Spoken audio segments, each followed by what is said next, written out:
Here, it's your boy GK, Legion of Knicks podcast here on a Tuesday night after the awful loss. Oh, I'm gonna say awful, but not a great loss to the Chicago Bulls. It was 110-102.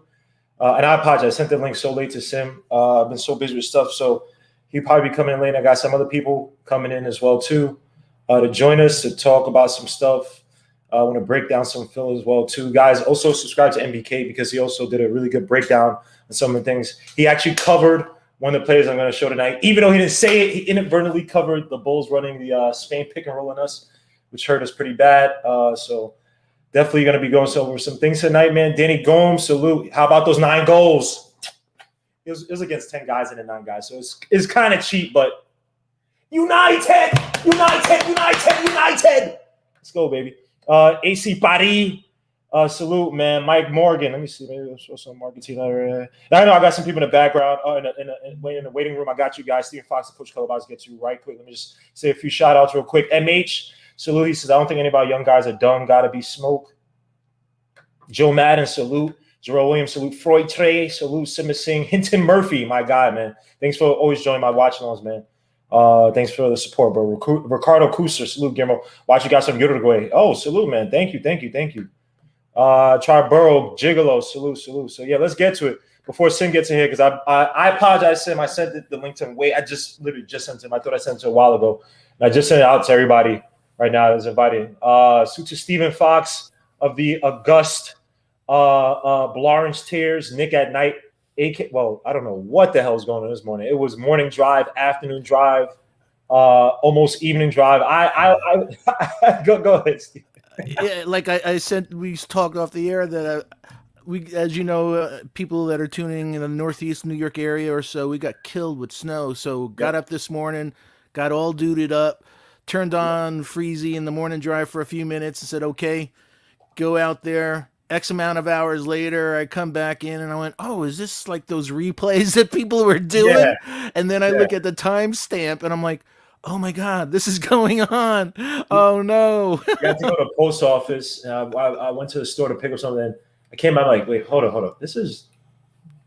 What happened here? What was it going on? Exactly. Like, wait, where's Freezy? And you see Freezy pop in and out. And I guess, he was sick, which is a worse feeling though, which I guess it helped out today because when you're sick and it's like you can't sleep.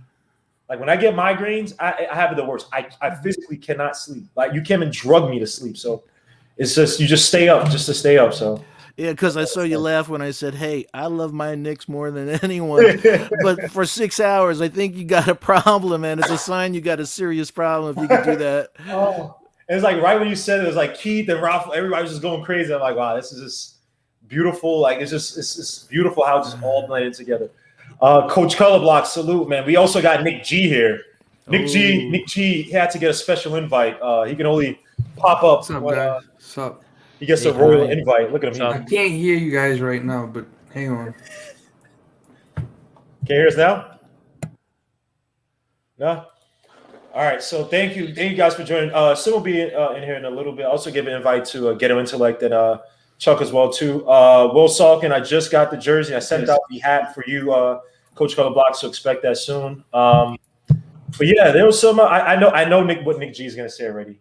He has this long-term view. He's gonna kill me and say, "Chill out, don't worry." And I'm not going crazy. I just have a few good things, bad things, and interesting things to show with the Knicks. It's gonna wait a little bit. I can show some of the good things. I think one of the good things that the Knicks show. Oh, and by the way, just to give everybody, a nice little breakdown of what I want to cover tonight. So I want to talk about Kevin Knox. Is he done in New York? I want to talk about Mitch Robinson being possibly being a doghouse as he regressed on some of his fundamentals. Also had questions about any creative ideas to improve the offense, using more pace, less Randall usage. Is RJ at the level of being a Jimmy Butler type of playmaker? Some that we've seen in spurts over the past few games. Also want to talk about our perimeter defense. Is that ranking a little bit overrated? Obviously, a lot of open threes the teams are taking, and people say, well, we're number 1 in defense, so all that. I think we're number 3 or 5, whatever, in three-point defending three-point shot. But obviously, just an absolutes, it could be better, in my opinion. Then I want to also talk about any changes we can make against the Chicago Bulls for tomorrow. Masuta SB Sports was here yesterday. He's a Chicago Bulls content creator. Hopefully you can have him on. He says he's going to be here tomorrow. And then also, interesting, would you trade for Lauri Markkanen? That's just, a little stupid question. And another question, if you're convinced that IQ is a lead point guard for the Knicks, if you have the opportunity, I've asked this before, if you had the opportunity to do so, are you drafting Jalen Suggs? Because you gotta test everybody's temperature on this so-called, IQ's the point guard. Because as we all know, Jalen Suggs, outside of maybe Cade and Jalen Green, I might be taking him, but not might. Oh, say it again. Sorry, I can't hear you, Steven. Not might. You will take him. Yeah. I mean, I like quickly. Don't get me wrong, but you might have to take Jalen Suggs. Well, let's start with the until Sim gets here.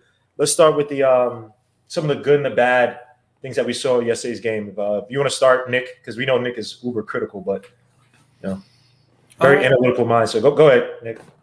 No, I mean, you talking about yesterday's game, right? Yesterday's awful loss. I mean, I wanted to watch it again, but I it's the first game against Chicago, so I'm not judging it harshly. I'm all about every game I look at individually and then, like, how do we adjust going forward? Right. I don't care about wins and losses this season. I just want to see growth. So, like the second Utah game, obviously Utah adjusted to us, right? High-end talent. That let us know that, okay, we could have caught them by surprise the first game. Second game, they let us know what the full-fledged Utah experience is like. As for the way we play defense, I've been trying to make the argument on Blanche Tears. Shout out to Blanche Tears today. They did 6 hours, bro. 6 hours, man. My next suggestion is a 24-hour. More than just I know. Knox 24. I hate Knox 24 or something. Oh my God. Anyway, so after like 6 hours of constant different topics, and Freezy mixed it up, but I don't feel like we should have to argue about offense, defense, anything. Let's establish the foundation and let's build. Let's see how they adjust, how the kids learn. That's my judgment. I don't care about the game. I agree. I mean, but with me, I try to, and I've said this, like, I don't care about the playoffs. Like, that's not my worry. That's not my concern. If we make it, I mean, that just speaks to coaching. Because again, I don't care what no one says. We're just not that talented of a team. So right now we're overachieving if we make the playoffs, right? But I try to look for things each and every game for certain players, right? When everybody's like, oh, Mitch, his blocks have gone down. I'm like, well, his defensive field goal percentage has improved. He's staying on the floor, a lot less fouls. Granted, he gets beat by guys like Drummond and whatnot, and that just may be a thing he has to deal with in the summer, trying to build up his strength. But, compared to last year, you saw some changes. Now, obviously, he might be in the doghouse now a little bit. Same with RJ, and I'm going to point out some with RJ and IQ. IQ may have always had it. I think RJ's improving on it, and that's trapping defenders on the hip. Once he gets off that pick and roll, I think that's a Tom Thibodeau staple, making these guys, these guards, complete guards who could not just score in their own natural ways or whatever they developed in college, but they having those intricate skills, which is trap a defender, make it a 2-on-1 with you. The help defender who's stepping up or maybe stepping up or trying to hold, and Mitch or whoever the big guy is down low. And you see where RJ's getting the easy floaters, or he's getting not easy, but doable floaters, or getting it to Mitch. Same thing with IQ, even though IQ's probably had that, even since college. So I try to look for the things here and there. Like, if we lose or not, I mean, I don't care. And people are killing Tom Thibodeau about, he's, and I have my qualms about some of his, coach, but it's like, guys, we've had how many coaches here? 6 in 6 years. And this is like the first coach in a while where you can discernibly say that coaching is helping us to win. Because again, we're not that talented. I'm sorry, but for us to squeak out 9 wins and to have close games, I know Clippers, if you look at the score, whatever, but it was closer than the score indicated. Like, we're playing some tough teams fairly and we're catching a lot of these teams by surprise. I mean, the Blazers, it went from Dame Lillard talking trash to Dame Lillard on the foul line trying to pull a LeBron James on Gilbert Arenas trying to get in his head. You know what I mean? So I always look for the small things, the small wins that we have each game. Even Mitch, who he had, I don't know how many minutes, they didn't even play in the fourth. Outside of his fouls, when he was in the game, I mean, he was cleaning up on the boards early on. So there was some positives I saw, negatives, and some interesting things I saw. But let me get to Steven, man. I want to hold up the fort. Well, the things that concerned me was their effort to open up the game. I wasn't happy with that at all. Whether it was RJ, whether the number of backdoor layups and dunks, the number of open threes, and as you alluded to earlier, the defensive numbers, they're misleading. And one of the defensive numbers, whether it's offensive rating or just totals, we score 2 points less than we give up.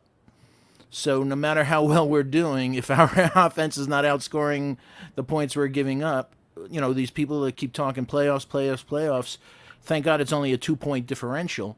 And one is per 100 possession and one is just totals for the year. The numbers are right here for right here is for total points, we're giving up we're scoring 102.2 and we're giving up 104.2, and on differential, basically it's 109 points. We're scoring 107 and we're giving up 109. Either way, we're giving up more than we're scoring. Hey Sim, how are you? Hey, I'm good, man. How you feeling? Good to see you. Yeah, sorry. I apologize, guys. I sent the link out stupidly. I botched this whole thing today. I thought I sent out the links and sent out the video, and I looked up and it was still in the creation mode because I was so busy. So I apologize for the late invites. But we have Sim of the August NBK did a good breakdown today on the shoot around episode he had. He broke down a lot of things I'm going to talk about. He's covered on his channel on the episode today. So please, guys, if you haven't already, please subscribe to the channel.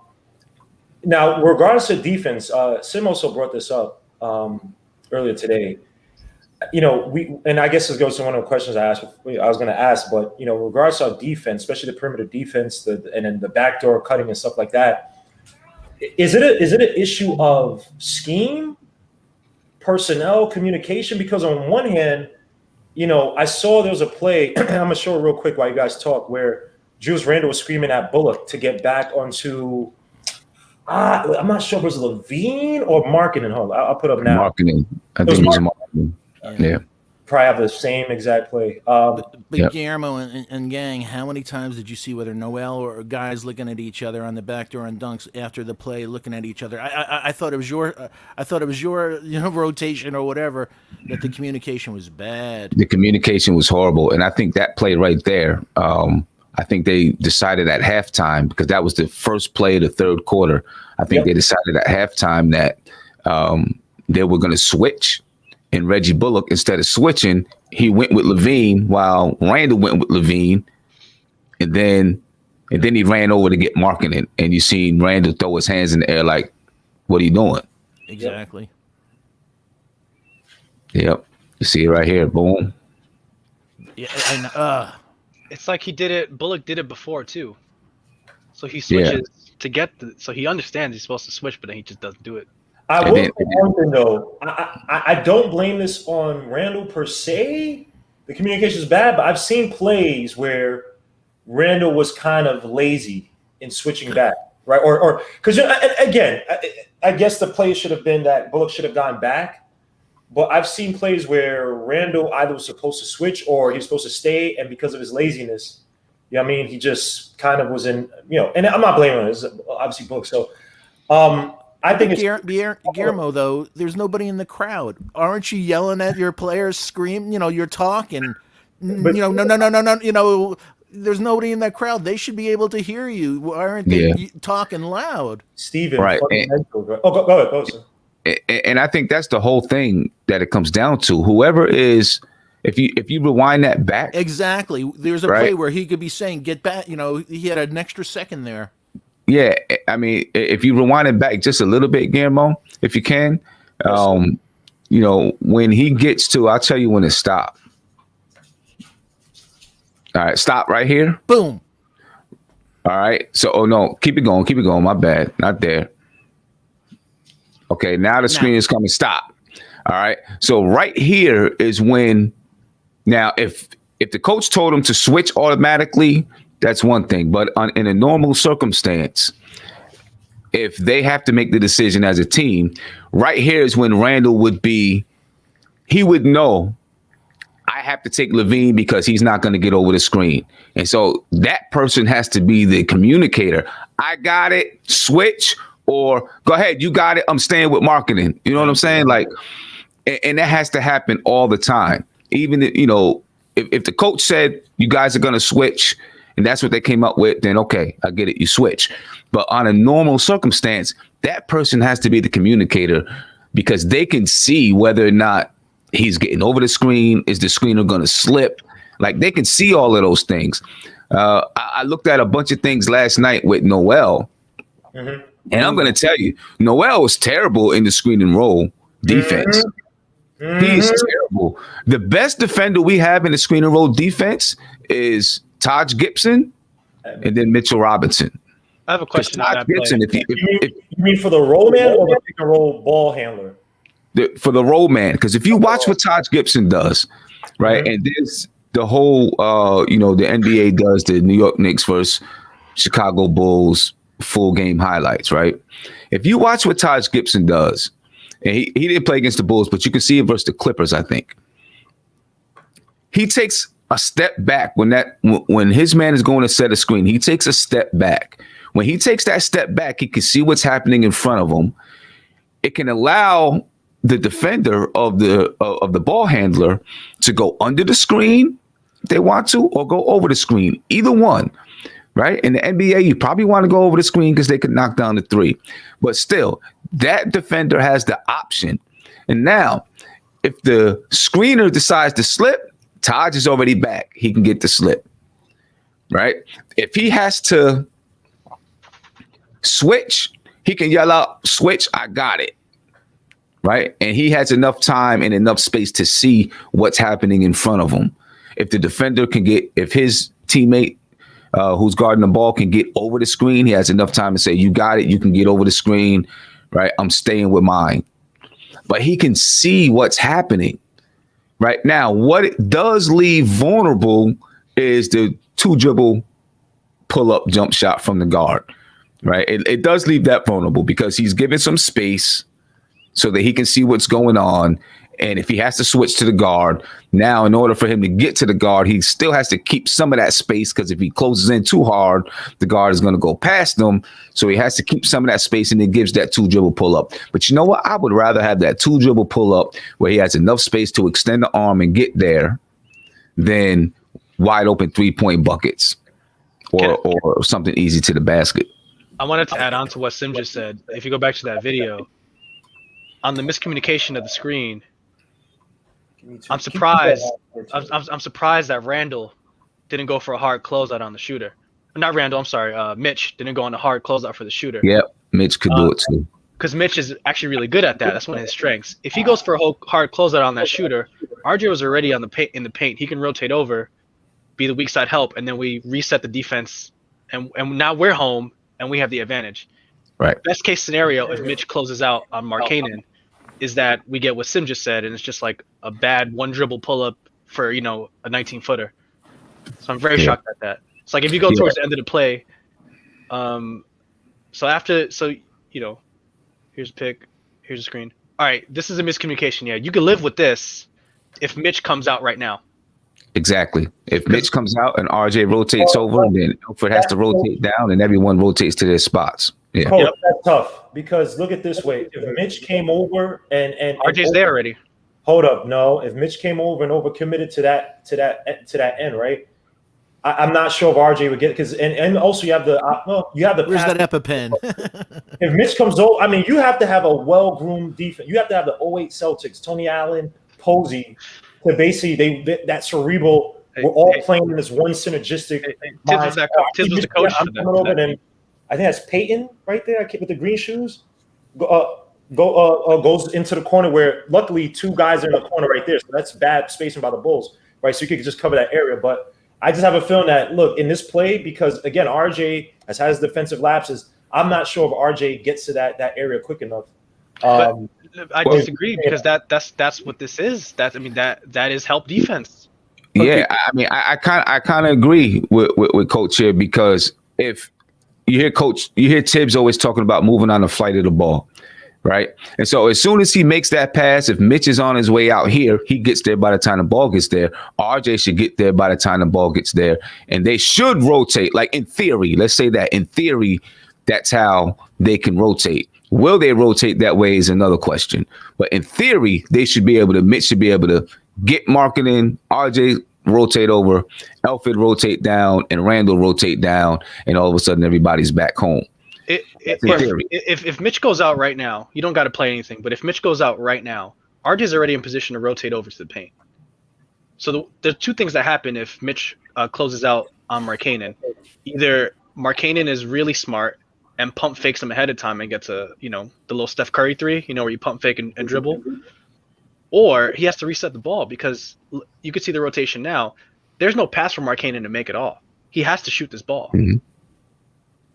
I got a question. It's just everyone has to make their rotations, but in theory, that's how it can work. And I've seen the Knicks do it. Actually, in this game, I've seen the Knicks do it. I think in the second quarter, they had a really, really good rotation one time off of just about the same exact play. I think the Bulls still ended up scoring on another basket, but it was a defended basket, with a hand up. But they had really good rotations with the weak side guard or forward was able to help out on the person who popped, and they were able to help out, boom, and then once they recovered, they were able to get back to the man and everybody else reset. It's not consistent. I can show you one in the fourth quarter. I'll show you right now where they had a good reset. Okay. I just want to ask a quick question, because to me, I don't see too much rotations. I feel like everyone stays at home most of the time. Am I wrong by that? Or because I feel like that's where the discipline has changed with this team. Like everyone stays at home. They man up pretty much. I mean, they do man up, but off of those screens, they've got to do some switching at times. At times they're going to do some switching, or if they double team, then eventually somebody's going to have to, rotate to whoever the open man is. Hopefully that open man is all the way across the court. But, once they double team and they leave someone open, you kind of fall back into almost like a zone. You're playing the gaps and playing the spot lane, the passing lanes once somebody double teams, I just don't understand. Why don't you, like Taj Gibson said it himself? He said the Bulls, he said is a misnomer that we didn't. He said we switched. We switched a lot. And for this team, I'm not saying you can't learn this stuff, but it's just from team to team. Like for this play, right? Obviously, this was it was in a layup, right? And the Knicks have done a decent job in protecting that paint, right? Guys will slash for the basket. Decent job at times, right? You had to catch Garrett Temple, recover. Look, I mean, the reset defense was good on this play, but that was because more end up in a drive versus many times we suffer when it comes to shooting. You know what I mean? So I just don't understand, why don't we just switch for the most part? Because the biggest issue is that our guards can't get around the pick quick enough, right? If it's pick and pop, even the pick and roll, they can't. And then someone pops out or moves around, the ball gets pushed around off the dribble drive, and there's literally an open man each and every time because we're trying to reset. And so why don't we just switch? If we're playing a team that don't have big men who could destroy us and drive to the basket down a little easily, just switch. What is the point of I don't know. Oh yeah, it really does depend on who you're playing. I think, like you said, because you don't want to end up having somebody huge on quickly, and then it's an easy easy mismatch or super quick guard on Randall, who has shown that he has the ability to stay in front of some guards. He might draw a foul, but he has shown some ability to stay in front of them. They don't just fly to the basket on him. I mean, I think it has to be a different scheme against different teams. Sometimes you might say switch. Sometimes you might say, you might have a different scheme, but they've got to work on knowing what the scheme is and communicating it. And then sometimes even when you have a scheme, mistakes are going to be made, and then you just got to communicate and say, hey, this is what we got to do now, in the moment. And I think that's what they really do bad. They really do a bad job of just talking to each other on the court, saying, this is what I got. Even Nerlens Noel and Julius Randle both going for the same rebound. Somebody scream, I got it. That's it. I got it. Mm-hmm. We know both guys are going to go for the rebound. I get it. Somebody scream, I got it. And that's it. Just the communication. Hi, G.I. How are you, man? I'd also add on to what Sim said. It's hard to do switching on everything when you're a poor rebounding team. And we're like an okay rebounding team. And so it's harder to just force switches on everything because we might end up with a really bad mismatch and give up the easier two. It's easy when, the Thibs Bulls did it, or when Woodson was coaching the Knicks. We were a good rebounding team then. It's much easier. We're sixth in the league in rebounding. Yeah, right. But I would say a lot of those are offensive rebounds, though. We don't have a dominant guy who clogs the paint up and boxes out and gets those boards and starts transition play. So I think there may be some kind of dissonance between wanting to switch on everything and wanting to do what Thibs wants. But if you're playing a team like the Bulls, and you're talking about a team that doesn't really have a dominant front court player that's going to over rebound you, I bank on the switch and try to force them to drive it on me versus what they do well. I believe they're fifth in 3-point percentage. I don't want those guys taking open shots. If I'm going to challenge them, I'm going to challenge them to try to beat me by being physical to the basket. And they're just not that type of team. So to me, I'm switching because, again, we are not a team right now. Again, when people talk about talent, is also mentally. I don't think we don't have a player where their defensive IQ is like say a Rondo, or like I said, a James Posey, like a Tayshaun Prince. And guys are going to be communicative where they're talking, they're getting guys in position. We don't have those type of guys. We only have really Thibs to direct these guys. So to me, I'm going to if I play a team I don't understand. When we play teams that, I guess it goes with our so-called defense philosophy, to cloud the paint. But when we play certain teams like the Bucks, we know what their strength is. We played them, we shut down their strengths. They look like I won't say a pedestrian team, but they lost to us, right? This team, we know they're a good three-point shooting team. Why wouldn't you say, hey, guys, switch? Because we don't want to get caught in any position where Lauri Markkanen can go off for almost 30 and a half, right? We don't want them to get hot from shooting when we know that they do not want to be physical down low. They're just not that type of team. So I don't know. I don't know if Tom Thibodeau is directing these guys. He's teaching them, he's halfway teaching them so they kind of get it the rest of the way, like I said to Sim earlier. Whereas he's giving them the fishing rod, but he's not teaching how to fish. He's saying, hey, go out there and fish. All right, get these concepts. Go.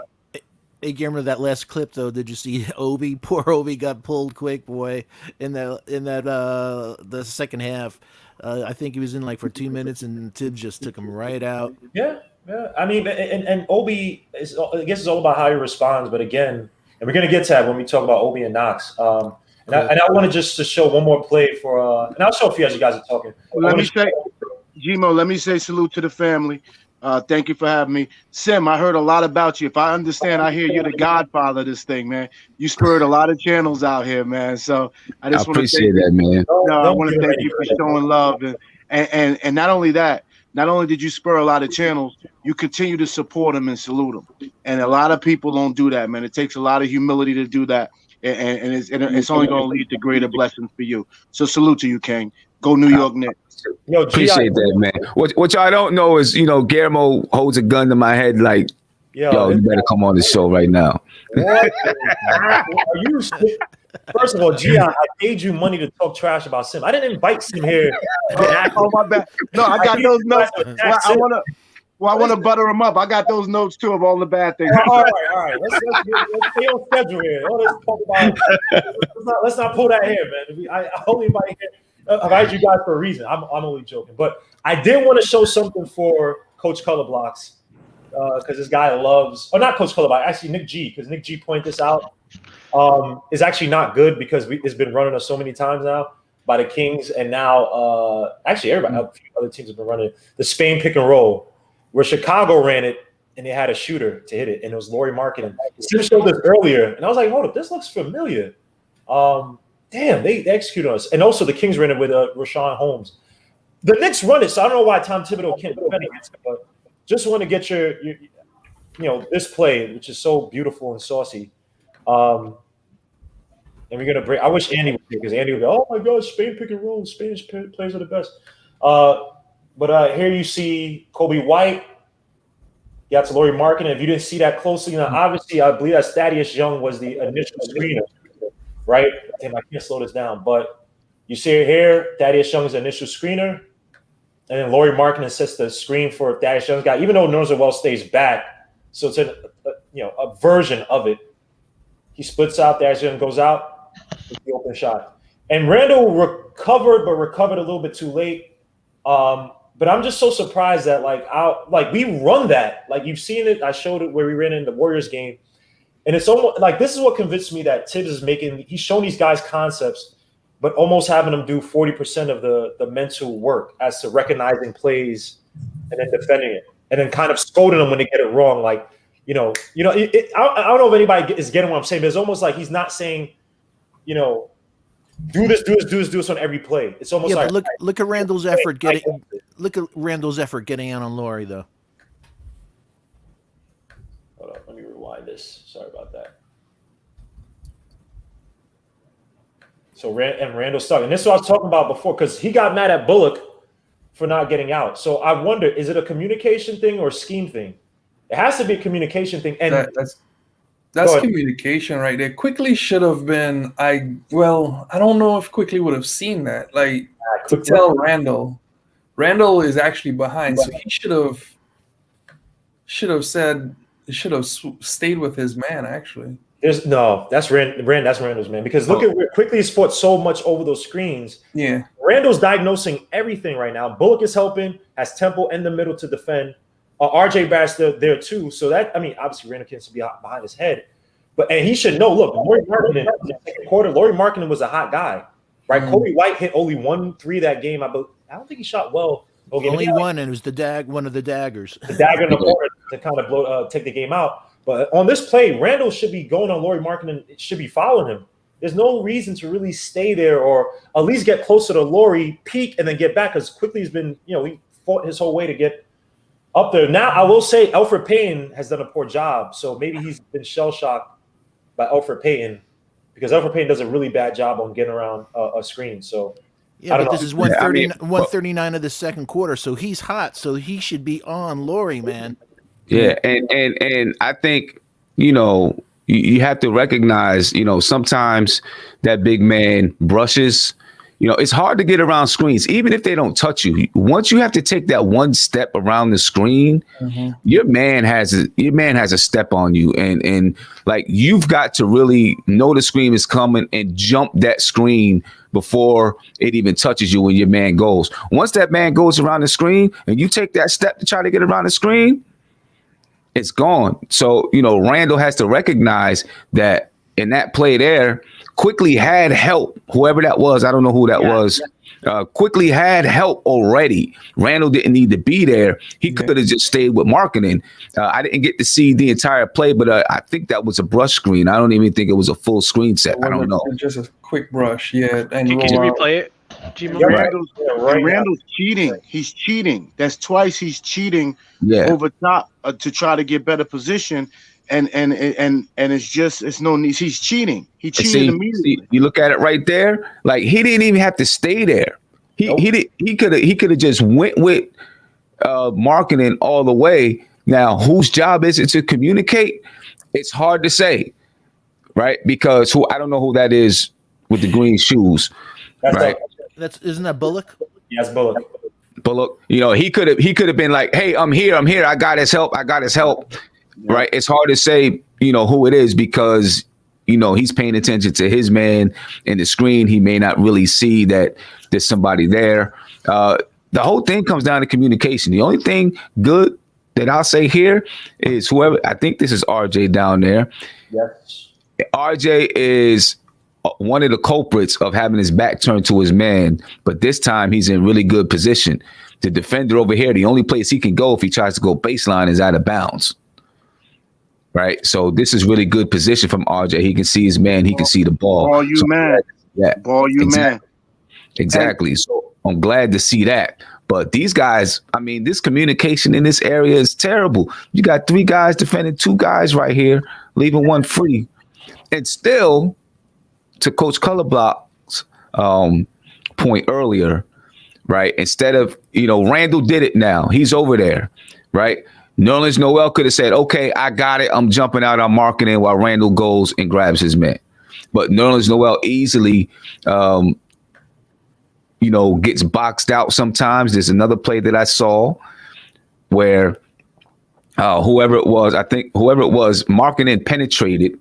This was in the first half too. Marking in penetrated, and Nerlens Noel, his man was out on the corner. Right, Randall was guarding Markkanen. He penetrated, kicked it to Noel's man because Noel helped out, and then Noel allowed Markkanen to screen him so that he couldn't get out there to get a hand up, and he just stood there behind the screen. He didn't even try to fight to get over the screen. There are a lot of things in that screen and roll that I had problems with Nerlens Noel last night.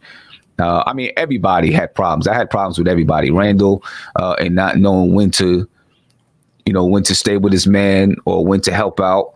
Nerlens Noel, I thought sometimes he played the screener too tight, which allowed for a slip, or he wasn't really able to tell what was going on so that he could communicate. And we're diehard. Bad night. And we're diehard Knicks fans. But let's say, let's keep it real. Shout out to the Chicago Bulls. They play some beautiful basketball. Ball, their bodies and the ball move. And so we should hopefully we'll watch that film. We should learn a lot on offense and defense from that game. One thing I found interesting about yesterday, I rewatched some of the game today, is that one thing the Knicks have been doing really well defensively before this game is basically deciding, or actually just being really good at picking up weak side help on offensive plays from the other team. But one thing I thought that the Bulls did that was interesting was that they ran most of their sets at the very top of the key, which is really rare to do. But they just kept using all these picks and screens to just cause all this disruption in the flow of the offense and run it from the top of the key. When you run offense from the top of the key, it's really hard to designate where weak side help is and what weak side help actually looks like. And that caught our boys in for a loop. They were not ready for that. So, like you said, props to Billy Donovan for that one. Guillermo, I wanted to touch on one thing against the Clippers, just to put it out there, because I did give you some tidbits that after that game, we ran Spanish pick and roll 4 times in a row. Second quarter.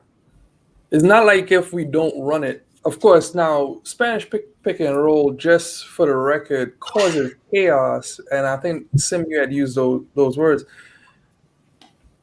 It is hard to defend because there's so much going on. It's almost like an out of bounds play in game, because guys are like, "Who am I defending again?" Yeah, it's basically like a stack play in the open court. Exactly, and that's the way it works out. So I'm not like feeling bad about them actually not getting it. That's why I say I'm judging the next game, because it's the same team. You have your same guys. I want to see how you adjust and watch tape. Because to me, I thought Quickly was bad at defending some of the stuff too. Oh yes, I'll show you one right now. Keep talking. Well, I'm more disappointed with Quickly on offense. We got to touch on that. Some of the rush shots, like looking for the foul instead of taking a true shot. But just going back to Spanish pick and roll, like it causes chaos. How do they take to the coaching? Because, there were fouls being made that didn't have to. Mitch should have never been. I thought that Mitch should have been in the game more, but at the same time, he did get in foul trouble. Same thing with RJ. How do you adjust now? Because we can't just bail ourselves out with just fouling good shooting teams. Yeah, I agree. And the thing that I was upset was just our defending it, because if you're running it in practice, that means the other guys have to be defending it. And I doubt that Tom Thibodeau, a defensive coach, is going to sit there and say, yeah, let's just worry about the offense when I'm teaching this new concept to you guys versus, all right, we're going to understand both sides of the ball. And so that's why I was just a little bit disappointed. It was like they didn't diagnose, and they haven't, because, again, the Kings are running against us. the Bulls are running against. A few teams run against us, and we don't diagnose it. Now, granted, and to Nick's point, for people saying that Tom Thibodeau is not a creative coach, again, Tom Thibodeau is he understands offense. The thing is that there are two things: we don't have the personnel, and because of that, a lot of teams are running zone. Right, the Clippers run a lot of man. When teams run man, you start to see Tom Thibodeau be a little bit more creative with his offensive sets. So we have to be patient until we either get those type of players or we have consistent shooting to break out of the zone and force teams to play a little bit more man in us. So be patient with Tom Thibodeau because everyone's he's just 1990s. It's like if you watch the small little intricacies of how he coaches, you see he's trying to experiment. But again, personnel and obviously lack of shooting. So we have to wait. And just real quick on the Quickly thing, we talk about defense. We're talking about Quickly's offense as well too. Look where Quickly is in the middle. Look at that. Why is he went all the way to help out on Nerlens Noel's man, right? What was the point of him doing that? Like the pass that would have went to, I believe that's Gafford, who was beating. I think that was Temple right there, or no, that's a Gafford, number 12. Down low. Okay. See where Quickly's helping out. What was the point of Quickly doing that and leaving Gafford opening? Leaving Garrett Temple, yes, in the corner, his open man. But Gafford, number 12, was down low with Nerlens Noel, and Quickly was helping out. Look at him, comes in, steps in. Absolutely no point in doing that. And you have Noel right there, exactly. And it's funny if you look at the clip of the positioning that RJ had with his corner guy before on the previous clip, and you see where Quick is. He's in no man land. His body's turned around. He's not in any position. And Sim. So I wonder, is it that they're telling people to overcommit on the paint defense? Because it's not just him; it's several other players who are stepping in and overcommitting to helping out on the drives to the basket versus sticking more so to their man, especially even when we play teams that have good 3-point shooters. This is my one criticism of Tibbs. I have a few, but this is one of my main ones. I still think he's a little bit too obsessed with packing the paint. And you can pack the paint and make these weak side help rotations and do all that fun stuff, but you need some serious defenders who are just naturally skilled and athletic to make those adjustments. It was easy for him to do it in Chicago when he had Luol Deng and Heinrich and those kind of guys and Ronnie Brewer and like these kinds of defenders. You can't have the best of both worlds. It's just really hard for our roster to have the best of both worlds. And so I struggle to see where he actually will like sort of dig his heels into. Is he going to just say, I'll get the athletes eventually, let me teach my principles? Or is he going to be more practical and say, here's what I got, here's some of the principles? Right now, I think he's leaning more towards here are my principles. You get it, you get it. You don't, you don't. Try to do what you can. Right. Go, bro. Okay. Color block, just by a comparison. Now, some of the guys that were in some of these plays that we're pointing out weren't here last year, right? I do question sometimes how much bad discipline has been learned from last year with some of our guys. Like Noel's, okay, whatever. But when you think about Mitch and the mistakes he makes, because let me just touch on Fizdale's defense for a second. With Fizdale, he did like a computer programmer, like doing if this, then that kind of defense, where you would, if in this situation you see this, you do that. But if this happens, then that. And then you could see guys doing math equation memes in their brain trying to figure out, do I drop? Do I step up? Do I ice? Do we switch? But then too, like they didn't have defined roles or something. But then when I look at the defense, even the defense has a basic thing about it that everyone tries to follow along with. I drop. Sometimes I ice, or I ice on this team, or I play man, we switch. I play man, we switch. And it seems like they've caught on to a lot of those things, and now other teams are just dissecting them creatively.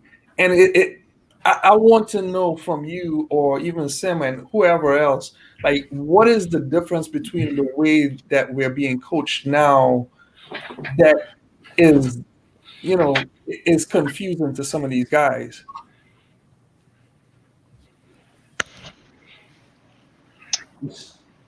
I think the answer is somewhere in the middle, Nick, about the roster and learning, and you got the off season and COVID and Fizdale and all that stuff. I do think though that Thibs' system is a complicated one, You think and it's complicated? it is a complicated one. Okay.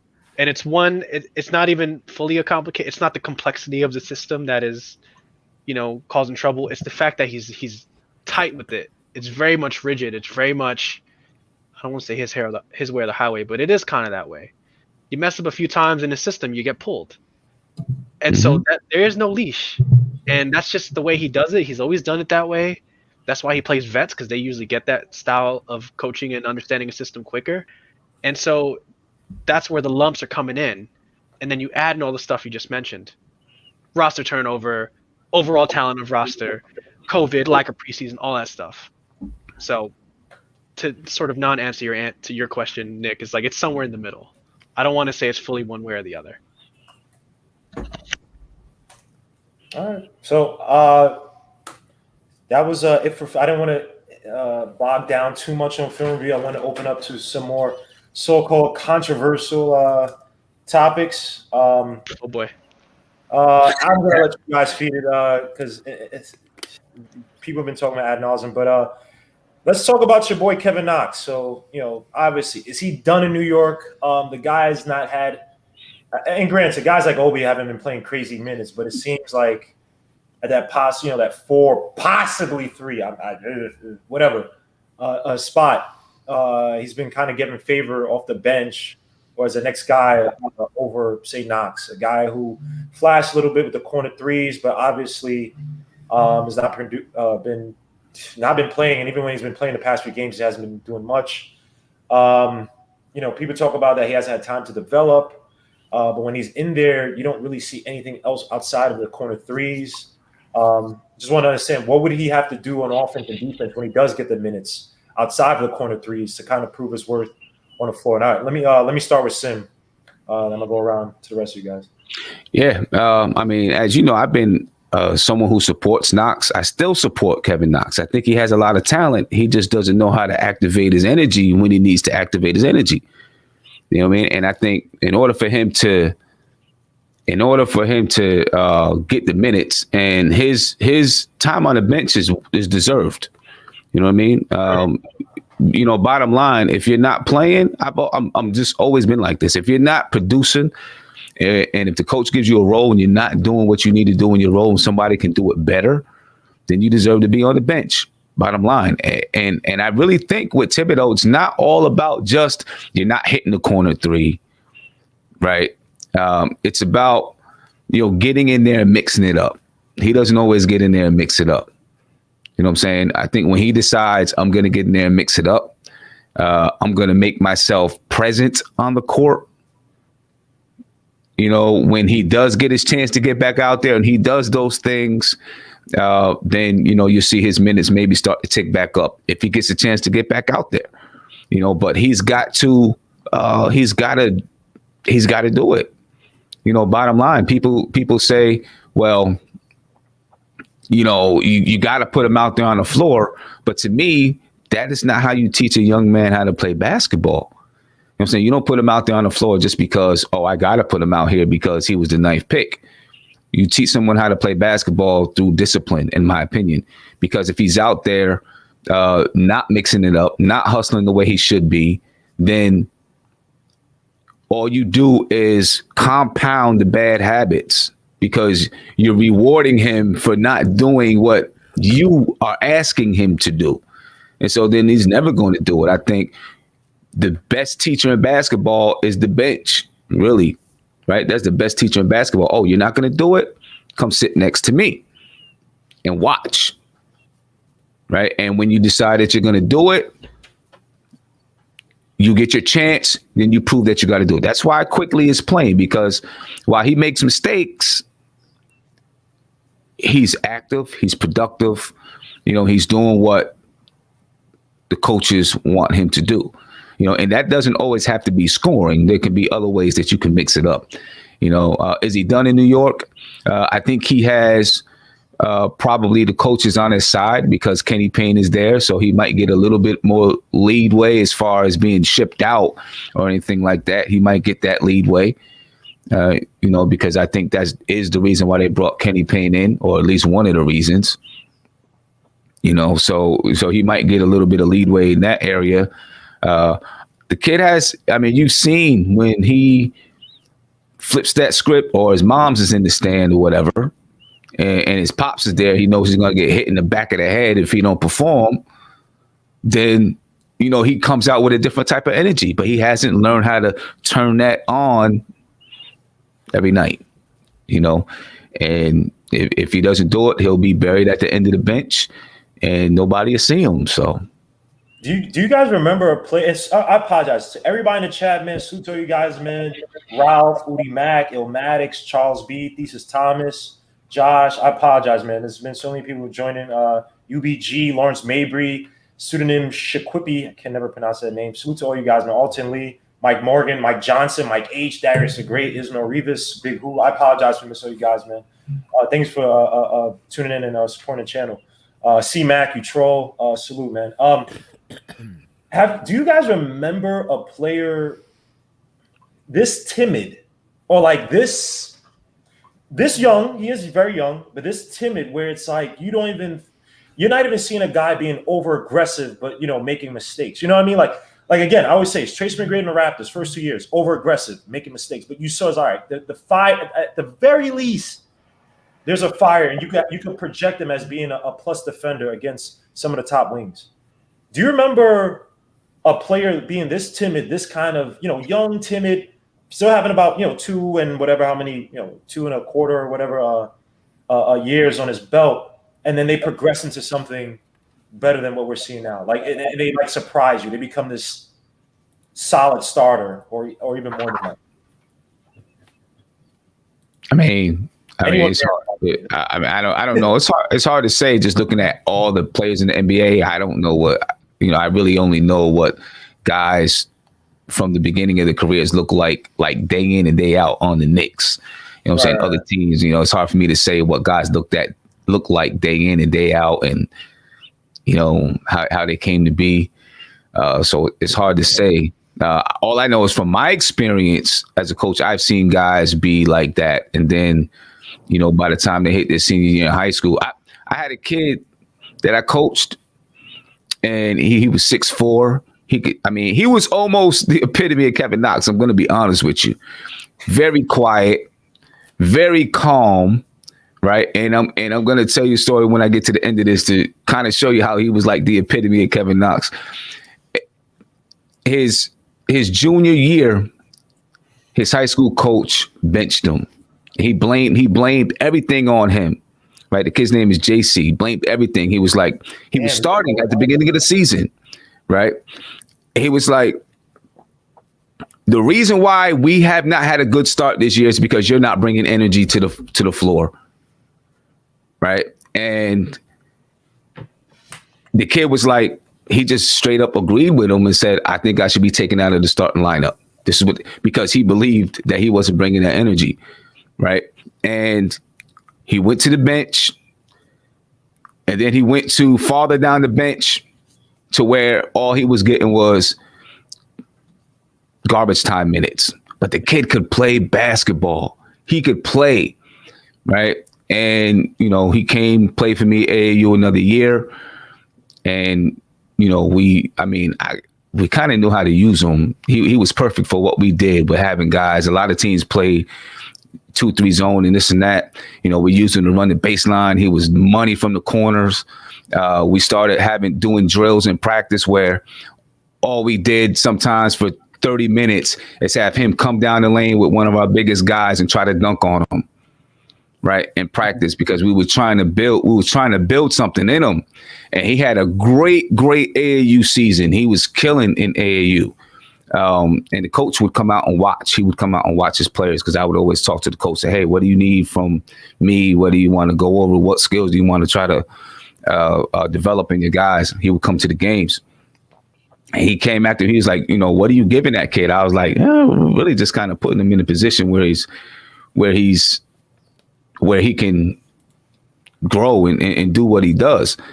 But all summer long, we worked on that aggressiveness, being aggressive. He still had that soft spot in him, though, right? He became the best player on our team.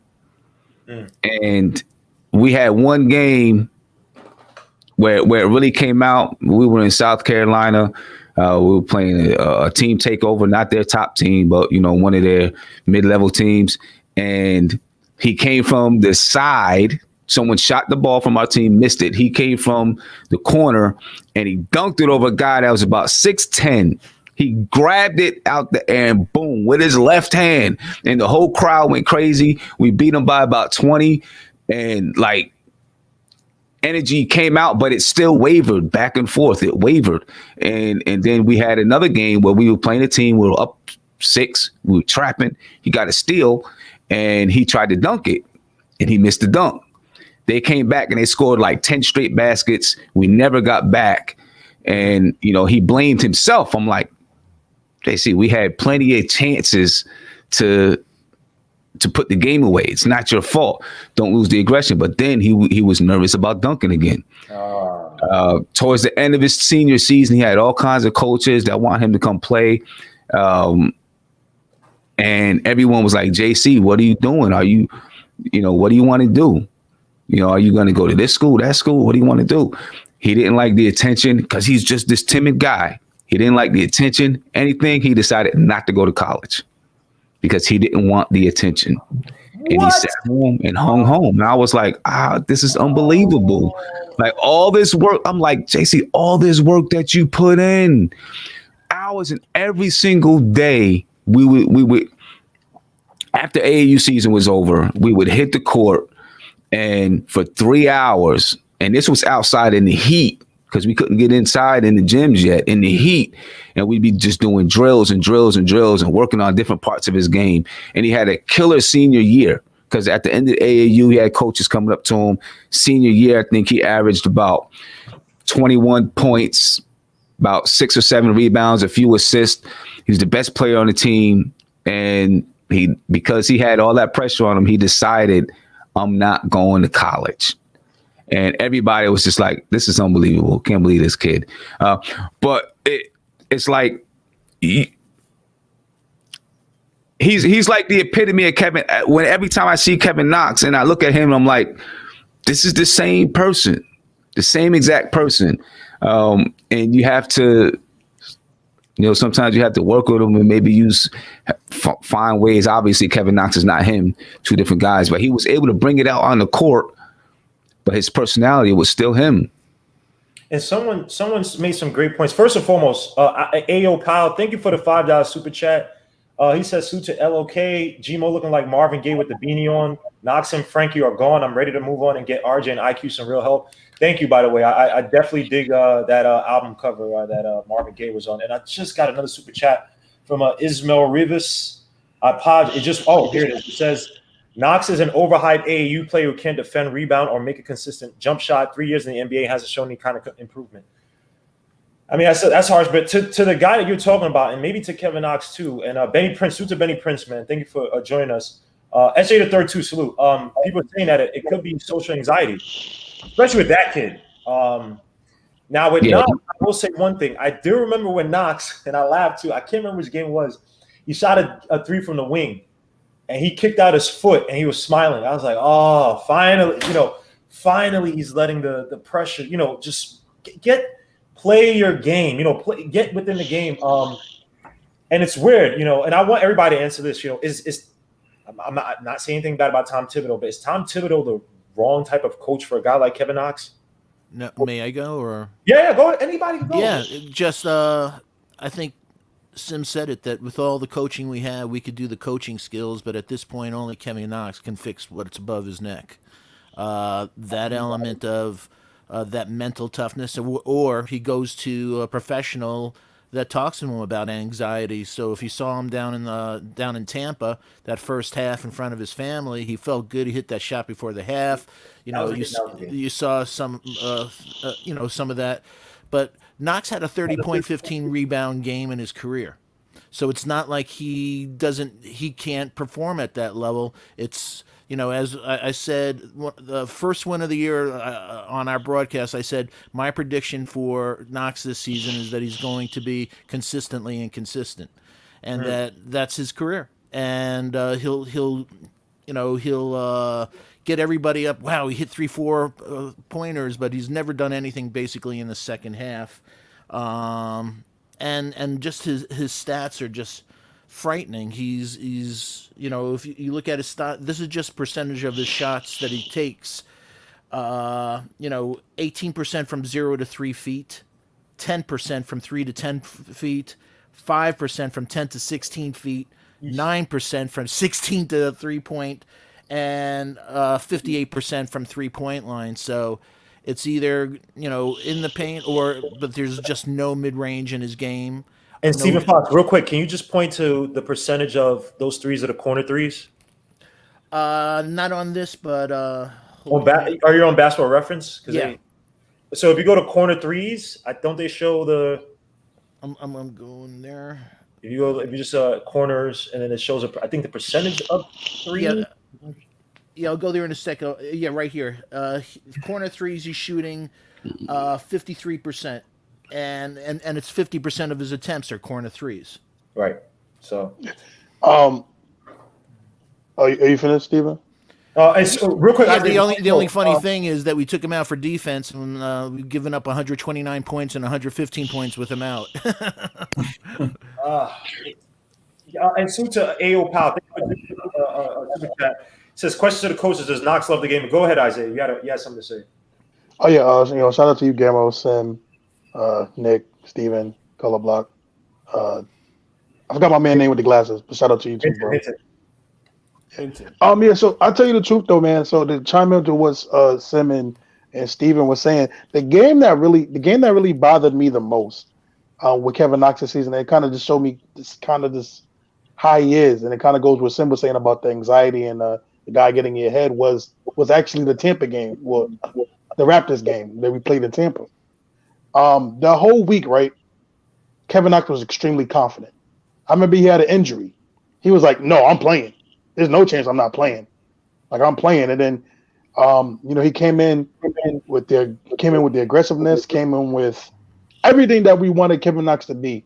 And I'm saying to myself, bro, why can't you what's going on with you? It bothered me a lot because I'm like, bro, why don't you be like this all the time? If you're like this all the time, we found our wing power /power forward, because I'm like, yo, you were aggressive, you were dry, you were going north and south, you were shooting your threes, you were confident in everything you were doing. And it is really bothered me because that whole week he just was experiencing confidence because he was playing in front of his family. And I'm just like, where's this energy at every game that we need you? Because then it's like the next game is just, it goes back to the Kevin Knox that we've been seeing these last couple of years. And I'm just like, bro, how can one game where you're motivated by your family and you're extremely confident the whole week, you're on Twitter, you're on telling people that, because again, he was injured. He was like, oh no, there's no way I'm not playing, to go into this. And it's like, I don't understand that. And then again, right to what Steven was saying, it's just this year, I mean, his shooting percentage has been horrible. And again, when I say Kevin Knox thing, that wasn't his shooting percentage. That was the percentage of shots he was taking. Yeah. Oh yeah, so at certain areas. Yeah, certainly. So my thing with Kevin, I want him to be good. This kid is 6'10". He's 6'10". He can run. We've seen him run the floor, like you said, Steven. There's games where he gave you a 30 and 15 rebound game. He's capable of doing these things, and that's the thing that I think that's one of the most frustrating things about Kevin Knox is just like you see him do it. The most frustrating thing when a person has the ability is when they don't use it. I think that's more frustrating than somebody that's just like that plainly can't play basketball. Kevin Knox can't play basketball. Yeah. And the frustrating thing is, even if he didn't get the 30 points, he'd be on the court if he had the 12 rebounds, though, or the 15 rebounds. You So, know, if again, he right, there showed should be those no- other elements of his game, but if he RJ. show nothing, you know. But Or if there he is did one the good thing that defense. came out though. Thibodeau, when they asked Thibodeau about G League for Knox, he said no, not like DSJ and the other guys that are going down. Right. He did say that next man up, injuries and different lineups and stuff. So there was a glimmer of hope that the kid could get another shot, which is good. But Yeah, you know what, Stephen? I'm sorry, real quick, sir. I just want to say, what Guillermo just said is truly. Oh my God, I hear my echo. It's the crazy part where I hate when people compare RJ and Kevin Knox, because to me, with Kevin Knox, to me again, there should be no excuse for Kevin Knox to at least average 7 rebounds, 7 to 8 rebounds. There should be no excuse that he just lets his all. He's one of the players that I distaste the most in the NBA. Is that he literally lets his shot affect every other part of his game. Yeah, but To where, rebounds like getting around a screen, you have to want to. Mhm. Yeah, it just gets frustrating when people try to compare, Kevin Knox and RJ. When RJ, I've seen it from the beginning. At least with RJ, I've seen his rookie year. I'm like, well, this kid's not a bad defender. He can defend. Once he learns the game, he'll be a good defender. Or like he'll rebound the ball, or he'll make the assist. Well, Kevin Knox is like, if his shot's not falling, I mean, really, I hate to say it, he's not good. down. He's useless. Yeah, and that's the thing. Just to put some context on everything, so Tom Thibodeau after the game yesterday said that just because he gave him what is third or whatever DNP, he said he's still very much situational.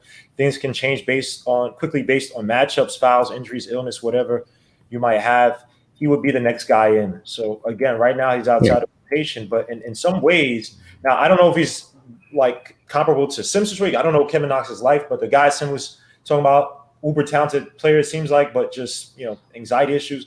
And not say Knox doesn't have that, but right now the tough love might be it to say, hey, you are a talented player. Yeah. Your NBA mortality. Not gonna say NBA mortality. I'm sorry, Knicks mortality. Let me say that. It might be on the horizon because, again, you're this talented player. But I watched Derrick Jones when he played the Blazers. This guy was everywhere. Now, granted, Derrick Jones, I'm not trying to compare, but it's like why couldn't Knox have that similar role where he's crashing the basket, where he's a nuisance? That's how I felt Derrick Jones was like this. Yeah. His rookie. I really think a lot of it is about confidence with him. And there's some things that I see this year that I think, his confidence isn't ready to handle. Just like with that guy that I was telling you about, he was the best player on our team his senior year. And the reason why he worked like that throughout the summer is because he was benched his junior year and he didn't want to be on the bench again. You know what I'm saying? So that's why he worked his tail off. Too bad, what happened. But he was still the kind of guy, we'd be in a game. He was the best player. He wasn't the leader. And there were people that had stronger personalities than him that would sometimes like get on him. You know what I'm saying? And, he just take it. I started seeing some growth in that area where, he was a little bit, more, speak up for himself. But if you see this year, with Kevin Knox, there are a lot of guys yelling at Kevin Knox on the floor. Yes. Julius Randle, maybe the main guy, yelling at him like, you supposed to be here, or you supposed to do this. I've seen Quickly do it. I don't know if I've seen RJ Barrett do it, but I've seen one other person do it, maybe Reggie Bullock. I don't know. But I've seen him, guys yelling at him. And I think that is something that I'm not blaming those guys. I'm just saying I don't think he has the confidence and the mental toughness to be able to handle that and then let that be some fire under him to do better. You know what I'm saying? And I think that's getting to him as well, where, when you're playing basketball, you just got to be tough enough to be like, all right, cool. Let me do what I got to do. You know what I'm saying? I get it. You got to be able to fight through that. I don't think he has confidence in himself. But how many times have you seen the pass go to Knox, and it's almost as if he's not like the guy's right there. No, I know. And it's almost like, are you in the game? Like, I understand what you're talking about in terms of, it's like, I'm like like to A.O. Powell's point, is like, do you actually want to play it? Like, are you being forced? It's like its focus is just not even in the game. There's people whose focus, they just maybe physically or whatever, they just can't get around picks, whatever, not being in the right spots, they're too slow, whatever. But with Knox, it's like, how many times I've seen he's on the corner, on the perimeter, or on the wing, and a pass that's expected to come to him, and it's almost as if, oh crap, I didn't expect it to come. Like, you're actually I see people saying that, first of all, you don't know, you can't, you can ask the question. Cool. You can ask the question. You can't say whether it is or whether it's not. From everything that I've ever heard, he works really, really hard. It just hasn't translated to the floor, but he works really, really hard, staying late, staying with guys to shoot, doing all those type of things, but it hasn't translated to the floor. So it's hard to say, if he, that's him. You know what I'm saying? That's him. I think, people go through their levels of development. Some people have different ways that they got to develop, and that confidence is one big one for Kevin Knox. And before I finish, I just want to say, Nick, two things, Nick.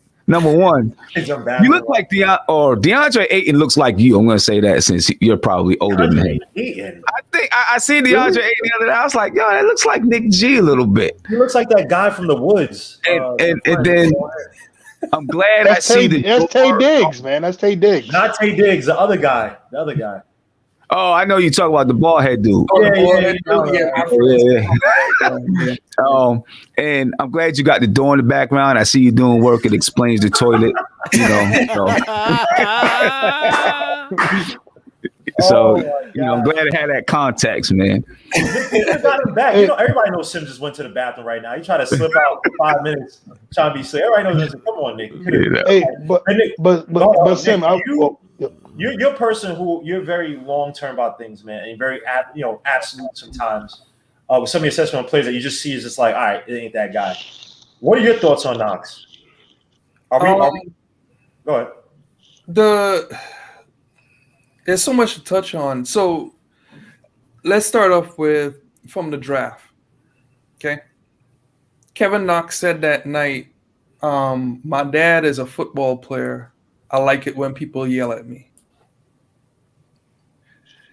Fizdale said that first rookie season, he kept saying this, and I thought he was talking about Frank at the time, right? But he kept saying something, I'd rather have to bring a guy down than have to build a guy up.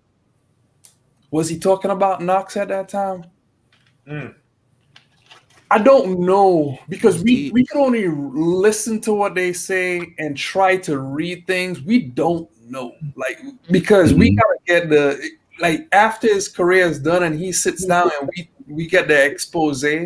We don't know until that point. When I deal with people with low confidence and you have the different personality traits that people have, if he is the type person that depends on someone to amp him up, he has a codependent personality. That person will never have their own mind or be a person of themselves. They will always be feeding on others to get up. So literally it's like RJ would have to keep building him up, or someone on that team would have to keep building. Just yelling at him does nothing, will do nothing if it is a coach. Right. And I'm just saying if it is. Because the person that he will feed on, he will keep feeding on them and getting that will be their energy source. It's not of himself. So I don't know. And that's just speculation because I kept listening to it. Like, until they find that thing that drives them, they will never find themselves. Like, it's literally, he has to go backpacking Michael Beasley style and find himself. If you need somebody to yell at him, he should just get married. Okay, Steve. Oh man. But So someone just asked, is having a codependent personality a bad thing as an athlete? A codependent personality is not a bad thing. Full disclosure, I've been diagnosed with codependent personality. I've worked through it, and I've developed myself. So I have a sensitivity to it, right? I can see it. I'm not saying Knox is it, but there are things that as a codependent that you have to do for yourself to find yourself. There are other things that could be going on. There could be, there's another personality trait. But all in all, like what I see with Knox is he literally needs to expand his game and just find something that makes him a better player and useful. Because and going back to your point, Sim, there was actually a play where I felt like he went into the doghouse. And this is why I got on Kevin Wright the other day. It was the Cleveland game. We're up. He played great defense for pretty much 4 or 5 sequences where he was chasing Jetty Osman all around this one screen or screen, rescreen. Kevin Knox followed him all the way through. And at the end, where it took the last bit of energy, deny the ball and keep your hands in play.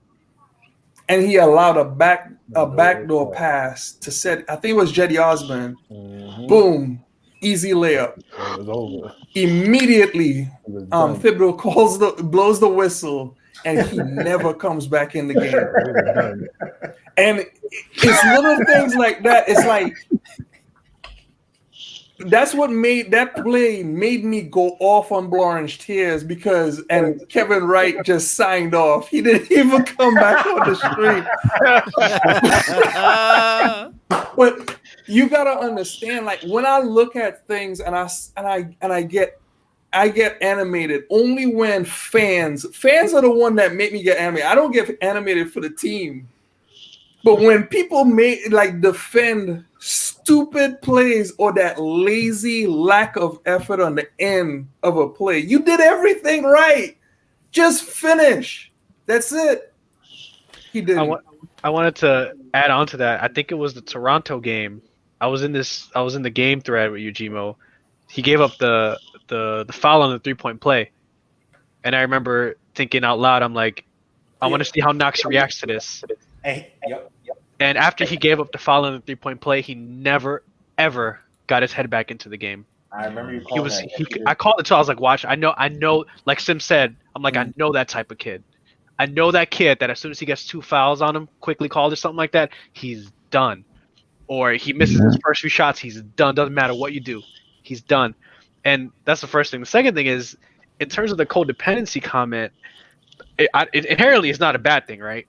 But I do think in professional sports, it does become about diminishing returns. Like, I like the kid, but is he so much worth an investment that we have to hire 2 or 3 coaches from Kentucky just for him? Right. Like, is it at that point, like, is it worth it anymore? You know, like he needs 10 things to be moderately effective. Does he need like 10 things to get you 10 points a game?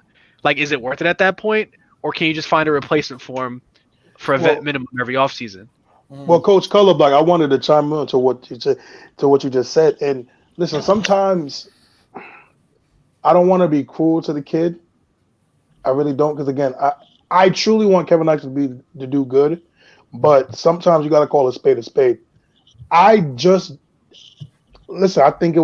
he was a bad pick, and it's okay. I think for Knicks fans, right, when we get players, we all got our favorites, and just every time we get a lottery pick, we want that lottery pick to be good, without us thinking that we're the one team that can't have a bad lottery pick, or that we, I see a lot of Knicks fans do that. A lot of Knicks fans do that. That listen, I like Frank Ntilikina, but bro, he was a bad lottery pick.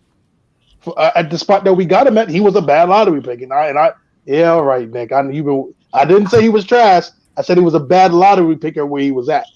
Listen, I'm sorry to say it, but Kevin Knox just isn't a good player. He wasn't a good pick. and he might not just be he might not just be an NBA player. Like you said, Coach Block, you shouldn't have to get Kenny Payne, Mike Woodson, Tom Thibodeau, the other dudes just for a player to motivate them. Listen, this is a business. This is a league. If you can't play, you just can't play. And if you can't motivate yourself, you're not going to be able to do this. You won't be here. That's why the average NBA player is 4 years. Their rookie contract, because sometimes they just can't hang. And then it's okay that we missed on a pick. It's okay that Kevin Knox. Real quick, Knox. Salute to YouTube user. Salute to Knicks fan on life. Knicks fan for life on IG. Salute to him. Subscribe to his channel on YouTube as well as on IG. Ronald Miller, salute, man.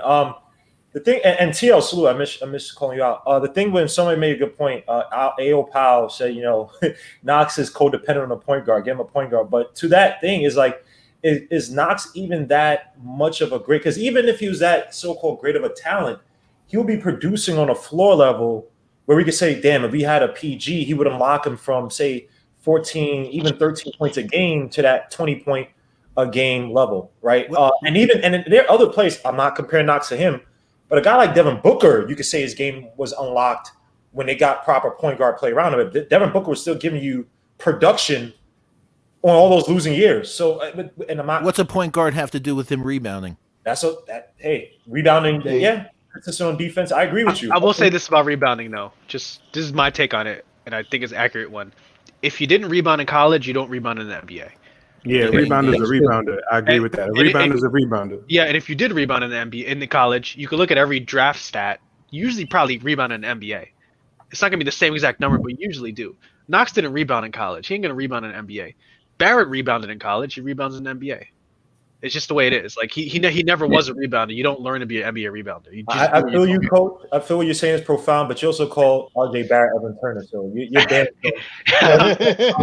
Hey man, when he throws some stinkers, he looks like Evan Turner. I'm only joking. Go ahead. We would. We mentioned, bringing in Kenny Payne, bringing in, coaches and this and that.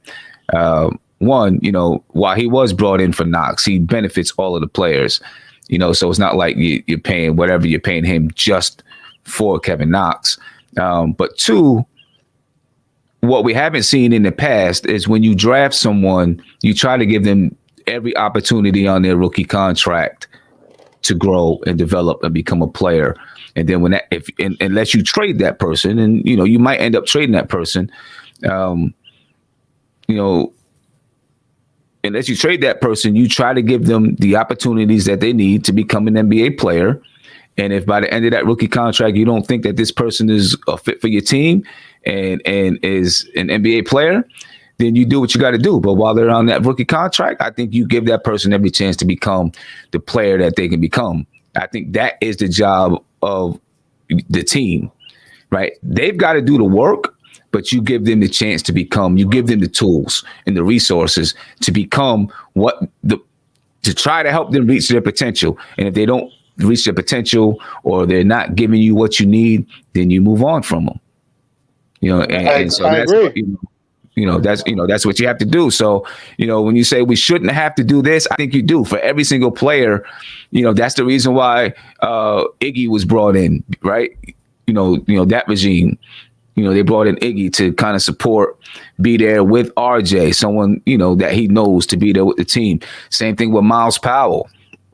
I believe is, one of the reasons that he was brought in because of his friendship with Obi Toppin. You get these guys every inch you can, every resource that you can to develop and grow under that rookie contract. And then if they don't, then, it's NBA life. So how about to the next topic? How about Henson? You got this one. Oh, okay. Go ahead. I just want to add one thing. And this is the most disappointing thing about Kevin to me.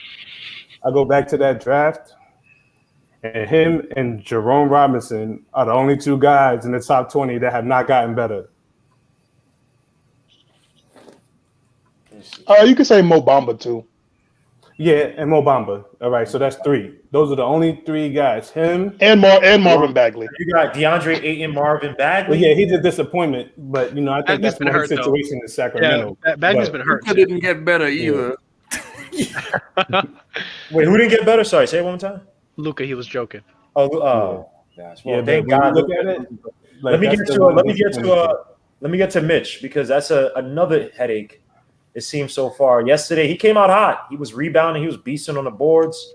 Granted that the Bulls don't have a Drummond or a Turner that he has to contend with, but again, the game is a game, right? You play the game that's in front of you, and then he gets into 2 stupid fouls in the first quarter, and then as soon as he comes back, gets into a 3rd foul. Didn't play. I don't remember him in the 4th quarter. I did see him in the 3rd quarter, but in that 4th quarter he didn't play. And someone said that after the game or come off the court, he was pissed. He looked pissed, whatnot, and obviously the cryptic tweets and that stuff. We've seen some improvements by Mitch. He's been playing more minutes than last year, been fouling less, even though he had those 3 fouls I thought were bad. He had the one on, I think it was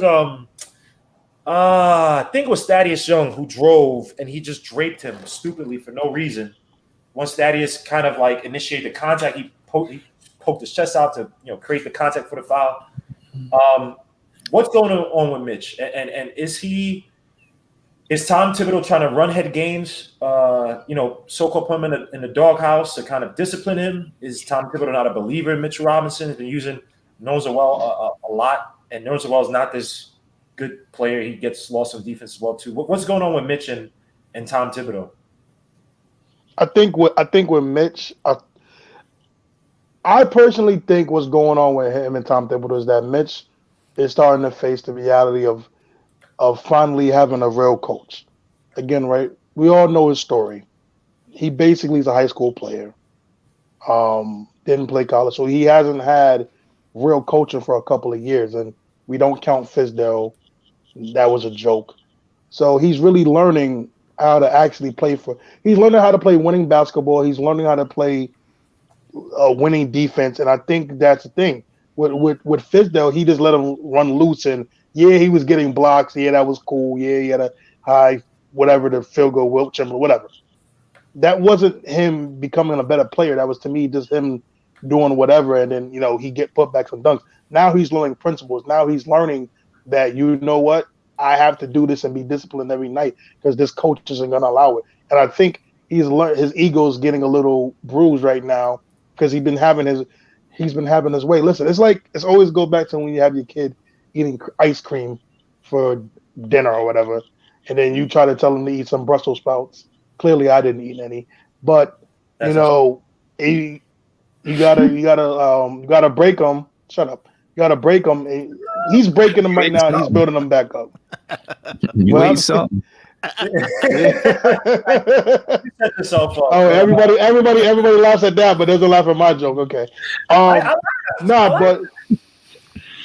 No, seriously, I think what's going on right now is that there's a clash because Tom Thibodeau's trying to break him to get him to where he needs him to be, and I think right now Mitchell's. I don't want to say he's acting like a child, but he's kicking and screaming, and I think at the end Tom Thibodeau's going to win, and it's going to be better for Mitch. So Mitch will be fine. But that's what I see. Okay, Steven, I know Steven, you were kind of same school of thought I was with Mitch. Talking about his maturity. I believe it was last week.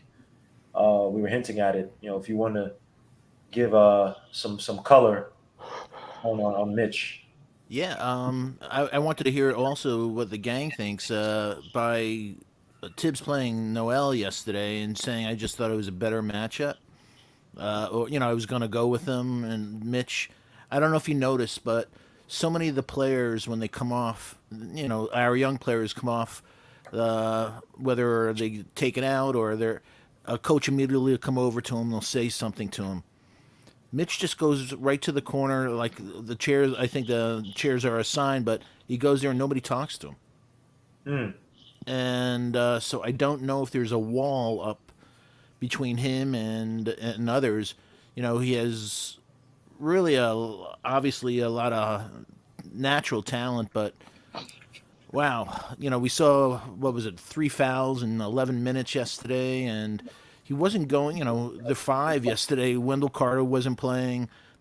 we want to see him dominate certain games, and he wasn't dominating at all. And he leads the league in offensive rebounds, but he has to become, a better defensive rebounder. And also, Coach Colorblock said something a week or so ago, a couple of weeks ago, about Mitch's hands, and people were saying something like, "No, Mitch has good hands." I went through my notes that so far this season on each game, and I wrote so many times rebound went out of Mitch's hands. He could have how many times I wrote down, he probably could have 2 or 3 more rebounds this game if he had better hands. So there's so many different things. Coach, I don't know if Coach Colorblock is still on, but yeah, I have many issues. Obviously, his offensive game, and most of all, his attitude. But I always use Clint Capella as my measuring stick of where I want Mitch to go. He's doing 14.5 rebounds. Mitch does 9 rebounds.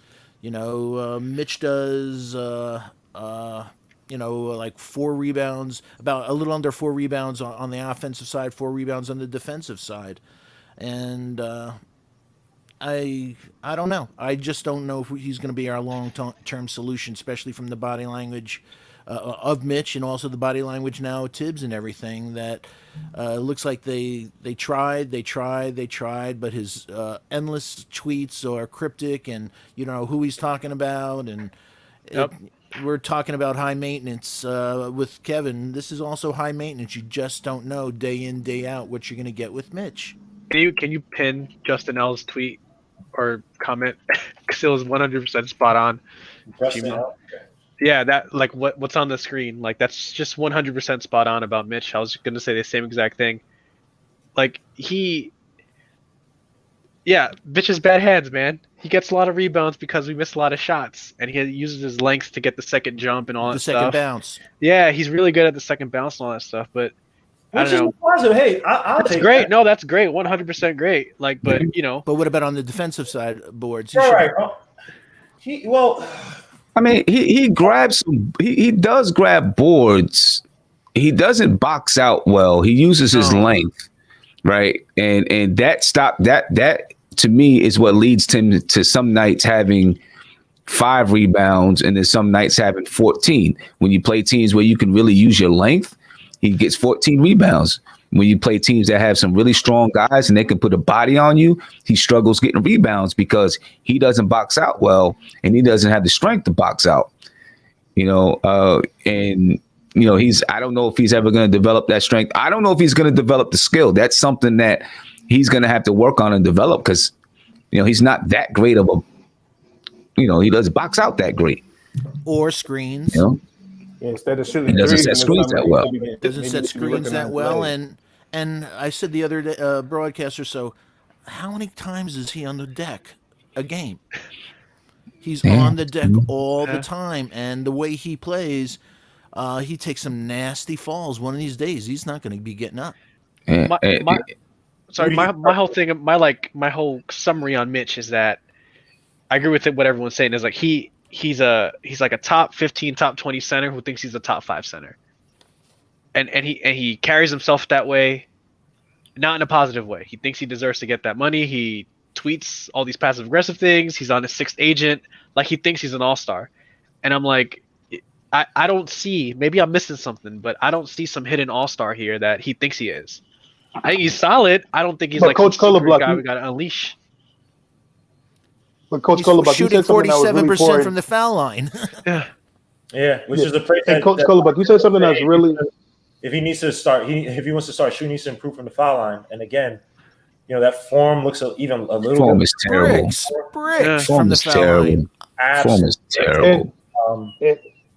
But here's the thing though, Guillermo. Here's the thing, and Sim said it a while ago, especially with the agent thing. This kid is very, very, very immature. He's seriously immature, and it's not even funny to this point now because, like you said, Coach Colorblock, the cryptic tweets, and he thinks he's better than he is. Again, right? He wants the money. If he did the little things, if he did the right things, right, the money will come. And it's the people. I'm really concerned about the people around him. I really am, because who in their right mind How old is he? What, 22, 23? How old is Mitch? 22. Like 22. He's 22 years old, and he's already on his 6th NBA agent. That's very concerning. Who in your family or who around you is telling you to keep frying with these people? And then also, again, right, you're sending cryptic tweets to Tom Thibodeau because he's not playing you, or that you're trying to get your numbers to a certain extent to where you want to get to $18 million, you want to get to $15 million. And it's like, bro, that's not how you do it. You're not gonna get paid doing this. Like, this is the immaturity of some NBA players where it's like, this is to me where, no disrespect to people that play AAU, but this is where the AAU babying comes from, when you're just so talented because you're tall and you use your length and your athleticism that carries you for a couple of years. Then you get to a league where you got to put the work in, and you got to build up the strength and work on your fundamentals. You're getting failed at. Let me ask this: Does it? Because we talked about Knox and Mitch, right? Does a veteran? I wish we would have. Again, he didn't want to come here. I wish we would have gotten him, because a guy like CP3, you're talking about codependent, and you want a drill sergeant. CP3 would have gotten into. He would have got at Kevin Knox. He probably would have shapen up Mitch as well.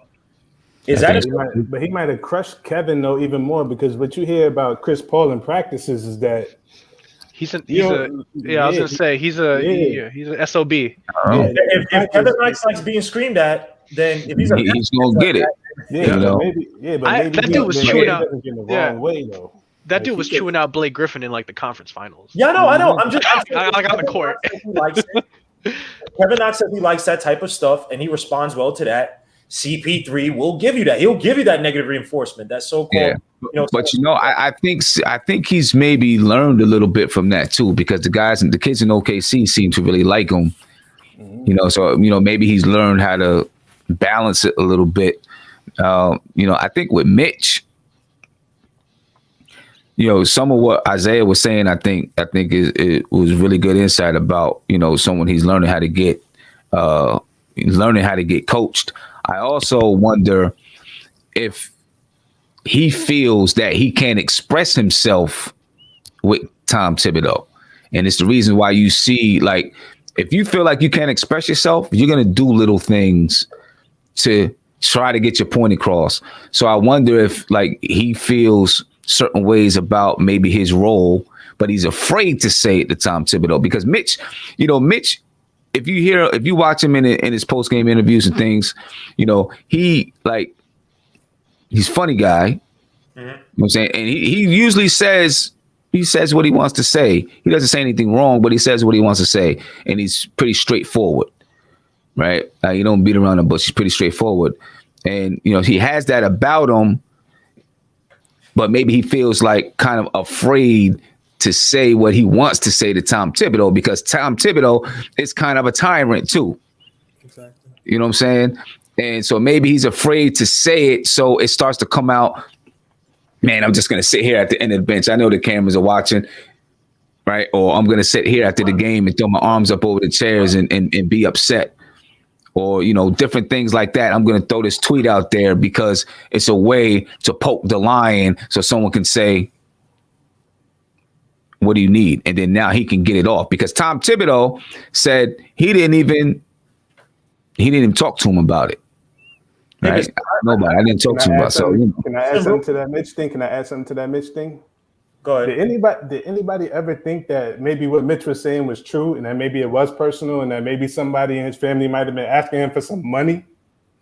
Well, then, it could have been Thibodeau, but it also could have been like somebody in his personal life that's like, yo, and he was saying, maybe can I just play? You know what I'm saying? Without all these people outside asking me for things. But there's something called awareness. There's something.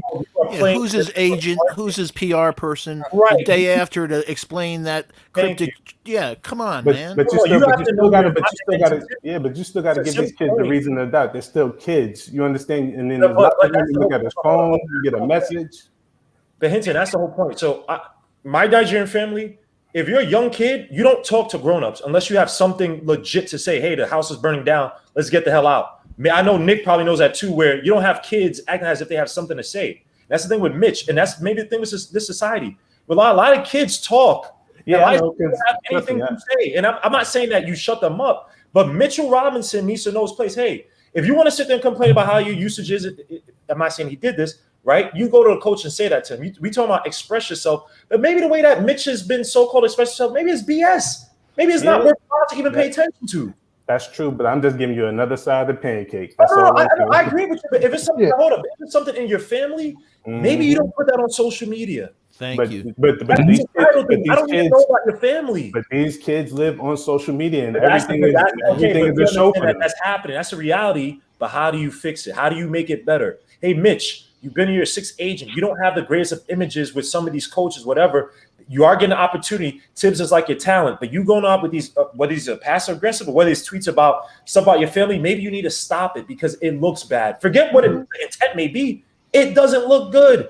And then your performances on the court, granted, I think you have improved. But when we're talking about, I mean, before people talking about, oh, would you give him 15 or 60 million a year? That's dropping to 10 right now. So Mitch has to be aware of his surroundings. And you play in New York. This ain't Indiana. We have one writer right now. So but everything is on the table. Mark Berman is going to drag you under for absolutely no reason. Yeah. So, Mitch, you got to. Guillermo, you know, it hit me a couple of games ago. Jared Allen. He's literally the same age, give or take a couple of days. So 22 and X amount of days. Both have birthdays in April. He's averaging 12 points, 9 rebounds, shooting 76% from the foul line. Doesn't shoot threes like Mitch either, but he got a couple balls in the post. His footwork, you know, made a fake, beautiful footwork, went up with his left hand, beautiful shot. Where's his footwork? So they're the same age and everything. You don't see any of that type of footwork in the post. Forget about the shooting three if that's not his thing. But at least he should have had some type of post-up game by now or something. Just a mid-range. So you see Jared Allen and you're like, wow, man, I want some more of that than what we have. Yeah, well, you know, and the thing about it with Jared Allen is the histories are a lot different. You know what I mean? Because like Mitch had none of, I don't know Jared Allen's history, but I'm pretty sure he had more coaching than Mitch had. He went to so Texas. So he might be a little bit more coached up and farther along in his basketball skill development than Mitch, but the immaturity that that he displays. You know, he's got to tighten it up. You know, early before the season even started, I was just concerned about, you know, just the people that surround him and the decisions that he makes. You know what I mean? Sam, it's just not. I'm sorry, man. The people he's around, we gotta call it. They're just not good for him. They're just not good for him. And he's gonna listen, Sam. He's gonna be very upset if the Knicks offer him a contract that he's not gonna like, because especially if he sees Jared Allen get paid from Cleveland, and he gets a decent contract, and then he sees the contract with the Knicks. If he keeps let me say this: if he keeps up what he's doing now, he's gonna be very disappointed in the contract he's gonna get, because again, right? It's just very frustrating because again, with Mitch, he has so much talent and so much ability to be maybe a top 10 center. But his discipline, his immaturity, it's killing him right now. It really is. And you know, I just, you know, what I was mentioning about Tom Thibodeau earlier, you know, Tom Thibodeau is who he is. I don't know if he's the type of coach that's going to be able to understand, you know, you got to reach different players different ways, you know, and, you know, I guess that's why you got some of those other guys there. You know, but you know, everyone, especially the young guys, you know, you gotta reach them. You gotta find a way to reach them, you know, that is conducive to them, especially nowadays. You know, everyone's gonna come in with a different characters, different history, you know, and things that happened in the past in their life or whatever in their family, you know, and so, you know, sometimes you got to be real smart and strategic in the way that you address a person, and the way that you, especially when you got a group of them together, you know. So, you know, who knows what they're doing behind the scenes with Mitch, and maybe they are addressing them with some of these things. You know, it's just not being let out to us, right? Because this regime has been pretty secretive and quiet in everything that goes on. You know, what I did notice is when he made that, when they asked him about that, that Tweet. tweet that he put out, he just said, I really don't want to talk about that. It was something personal that was going on in my life, which could be basketball, it could be family life, right? It could be anything. And he just said, I don't want to talk about it, and moved on from there. So, somebody coached him up to say that probably. They said, hey, they're going to ask you about it. Don't even entertain it. Move on from it. So, hopefully, they find a way to tap into him and try to get the best out of him. This is probably the first year that he's really had discipline as far as coaching too. So, he's going to struggle if he's never had discipline as a player. He's going to struggle dealing with discipline when he finally gets it. He had a child. Yeah, definitely. I agree with that for sure. What about Isaiah? Go ahead, Steven. He had a child. Sometimes you look to other things for a person for maturity, milestones in their personal life besides their professional life. So when he had the kid, I heard he was having the kid and everything. I was like, maybe this, you realize that you're now a mentor, that you're a life coach now. I have a child, and that maybe this will be the thing they'll say, I got to stop these goofy things. I got to start showing that my actions, behaviors mean something. I have a child. He's still acting like a child. I mean, right. But then, but that's where like coaches have to, if it's not going to be Tom Thibodeau, those assistant coaches, because maybe he's feeling a little irritated. I'm away from my kid. What I'm saying? I just had a kid. I'm away from my kid. And he's never experienced that before. You know what I'm saying? So like, who knows what kind of little things could be dealing with him. And he's, he's an immature, he is an immature guy. You know what I mean? So he may have trouble dealing with those type of things. I mean, look at Derrick Rose. He never been out of Chicago. He had to lead a team and go back because he was having anxiety issues. That's a codependent dude. He is. Yeah, that's why when people get D Rose as a mentor, I'm like, you're talking about the wrong dude as a mentor. He is codependent on Chicago. He has a soul tie to Chicago. But I want to move on. Nick, did you have one thing to read right quick. So this is the Stepien. They wrote this in 2018 about Mitchell Robinson. Some questionable tweets and comments. First line. Those that have followed his career wonder if he'll be able to handle the big lights of the NBA. Not a bad guy by any stretch, but shy and family oriented. He is ready to be under the public's is he ready to be under the public's microscope 24 hours a day, every day? That was one of the questions that the Stepien had. The public microscope for Mitchell Robinson, I don't know. I'm not going to do like some deep dive into his personality, but he when I looked at that interview that Sim was talking about where he responded about the tweet, if you look at before he started to talk, he was doing his hair. He was doing all kinds of other stuff. I'm like, fidgeting like a kid. Yeah. It's like, what developmental stage are you? If you want to like start psychology, like you're not a 16-year-old. He's a grown man that, and again, too, like for me, he's not a kid. He's a grown man. He could hold a gun and defend his country. He's a grown man. I'm sorry. I'm not going to treat him as anything but, because he's also going to ask for money. He fired a very good agent in Rich Paul. Mm-hmm. Rich Paul will get you paid. You let go of Rich Paul. What is next from that? Like, what's next from him? He's going to be paying Rich Paul, whether he's his agent or not, and plus the other five. He robbed from Peter. Now he's going to have to pay Paul. You know, it's like, I don't get it. If he, what is his goal ultimately? Because he isn't doing.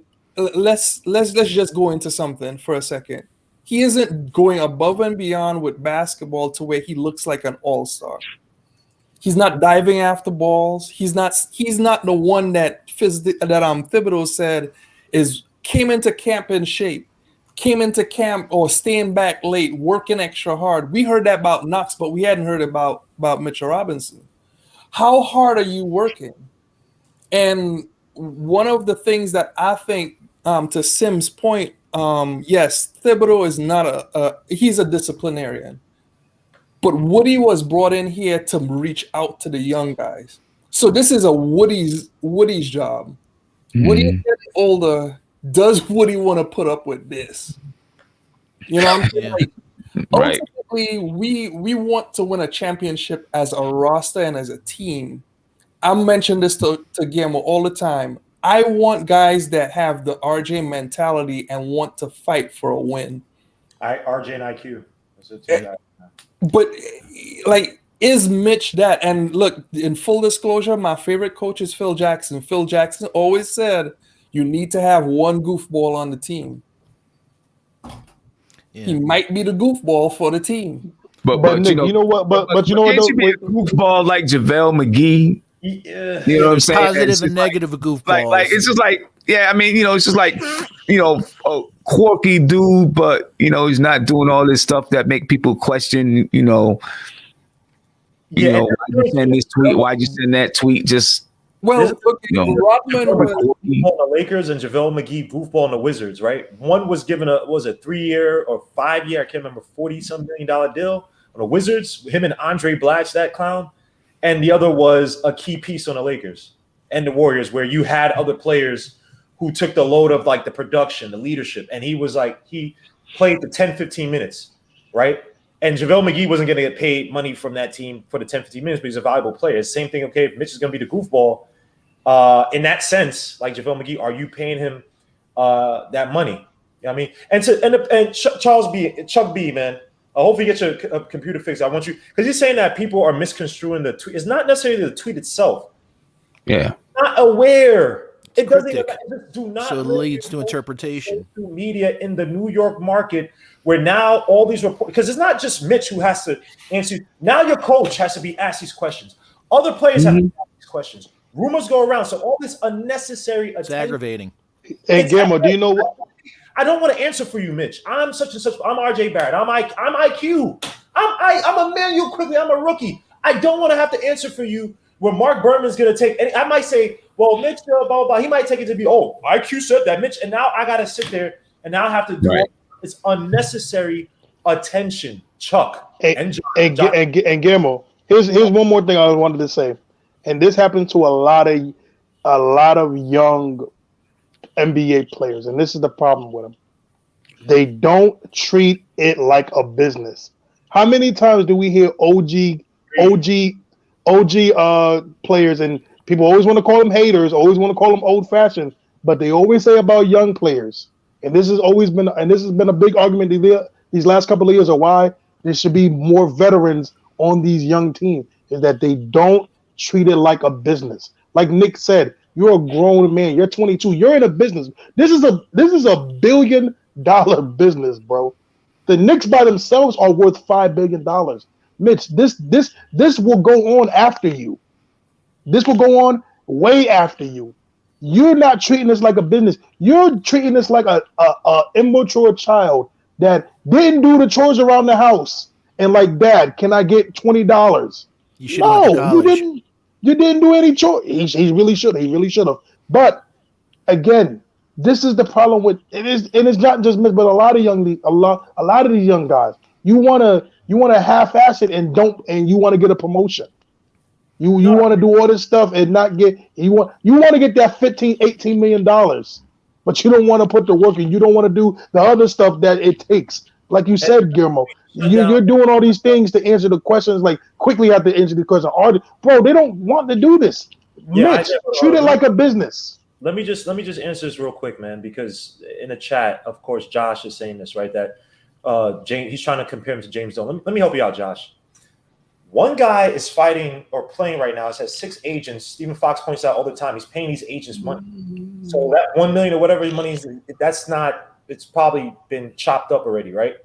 You're talking about one player who's playing to get a big contract by next year or the end of next season versus an owner who owns a team. And mind you, James Dolan's one of the more maligned owners in all of sports. Fairly so, because he's an idiot. No one's sitting here saying that we've criticized James Dolan. This is not about James Dolan. This is about Mitchell Robinson and everybody. How do you make this about James Dolan? Everybody who's been criticizing Mitchell Robinson has been doing so to say, hey, he needs to get. We want him to do better or be smart about his actions so he can get that big contract. Because everybody thinks he has value or talent, but he's been so many instances he hasn't improved.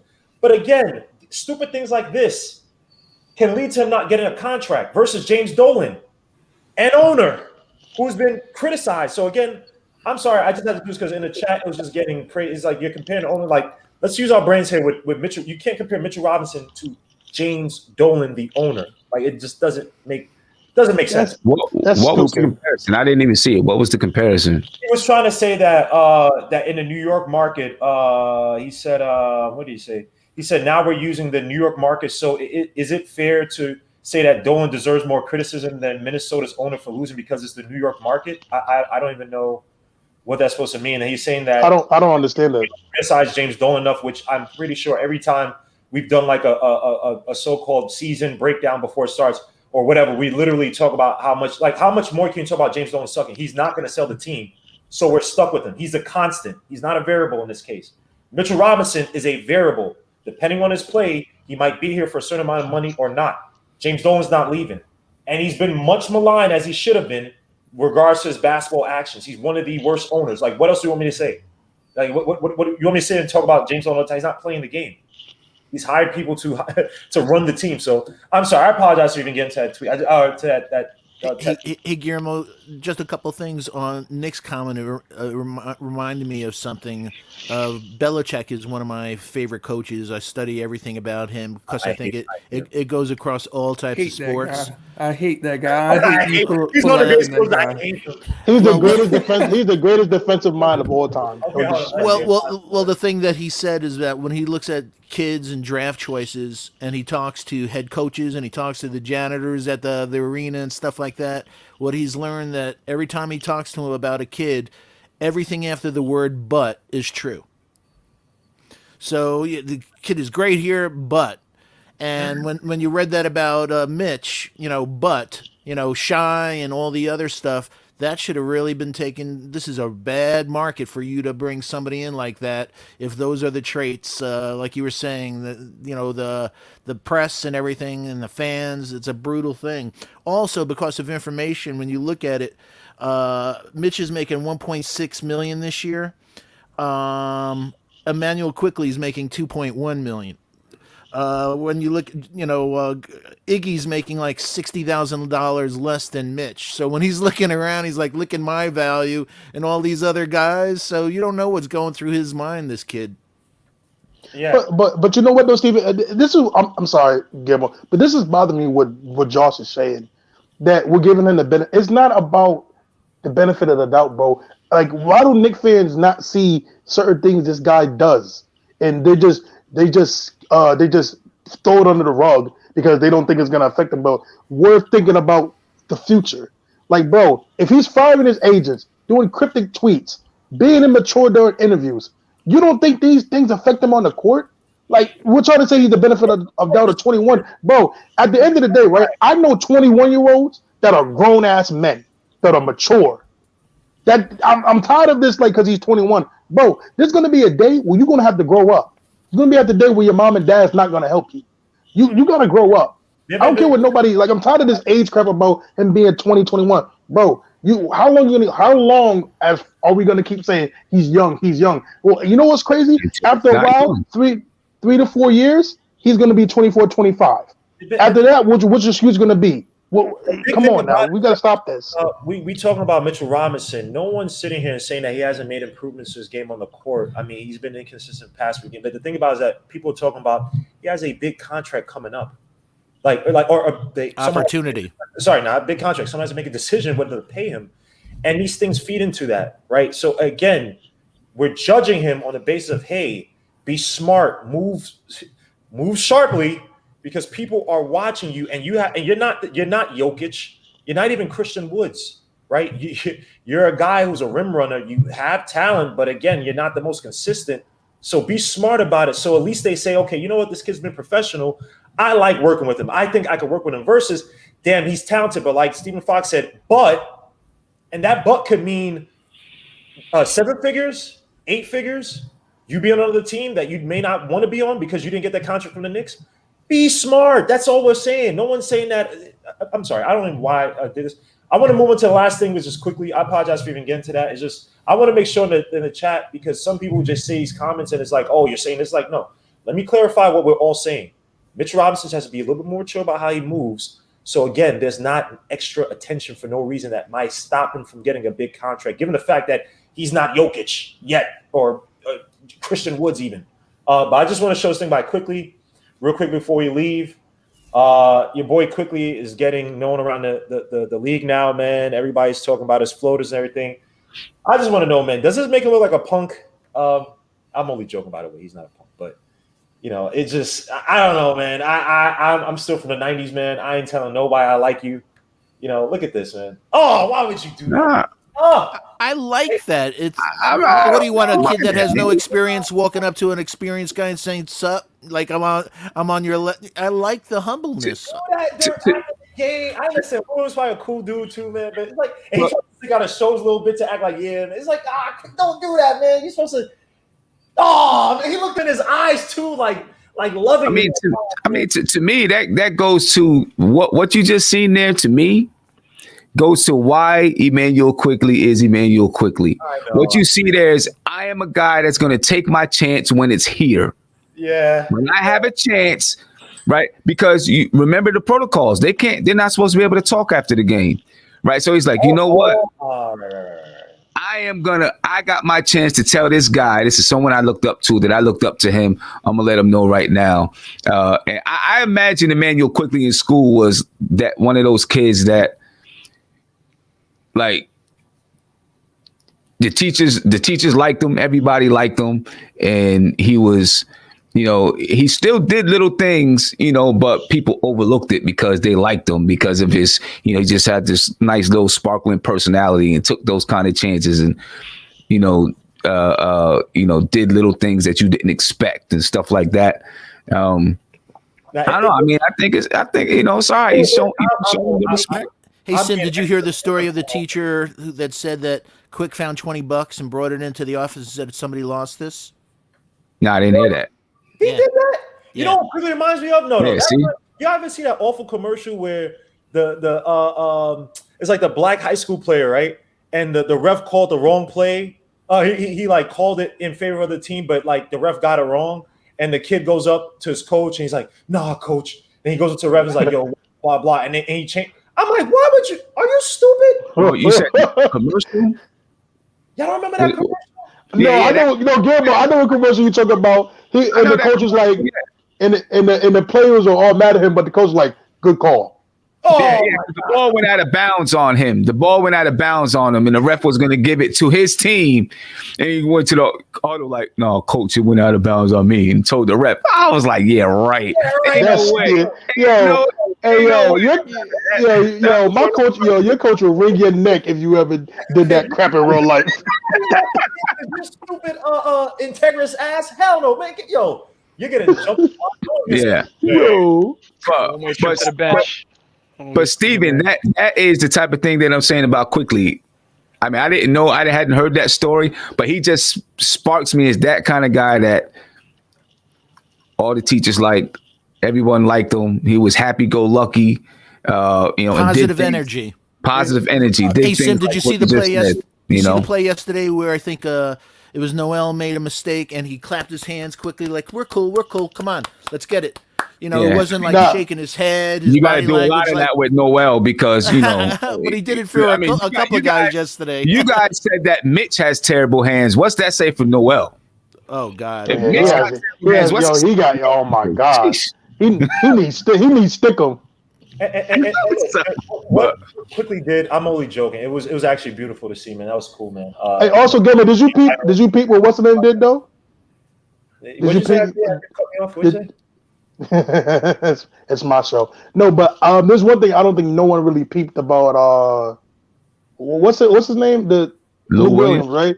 Yeah. So when this kid Quickly hit a floater, right? I think this when he was going on a scoring barrage. I noticed that he started clapping and smiling that Quickly. He was like, and he looked at him like, "Yo, this kid is something else." So like, No, it was good to see, man. But I just want to show you guys this. I miss this so much. oh God, here we I go. miss this, man. I miss this ignorance, man. I love this. I miss this, man. Like Charles Oakley fighting Malone. I love this one. Oh, X-Man. Like neither one knew it. Look at Charles Oakley. He didn't know. Man, they don't get banned for the season for doing Yeah, you can't do that in the league no more.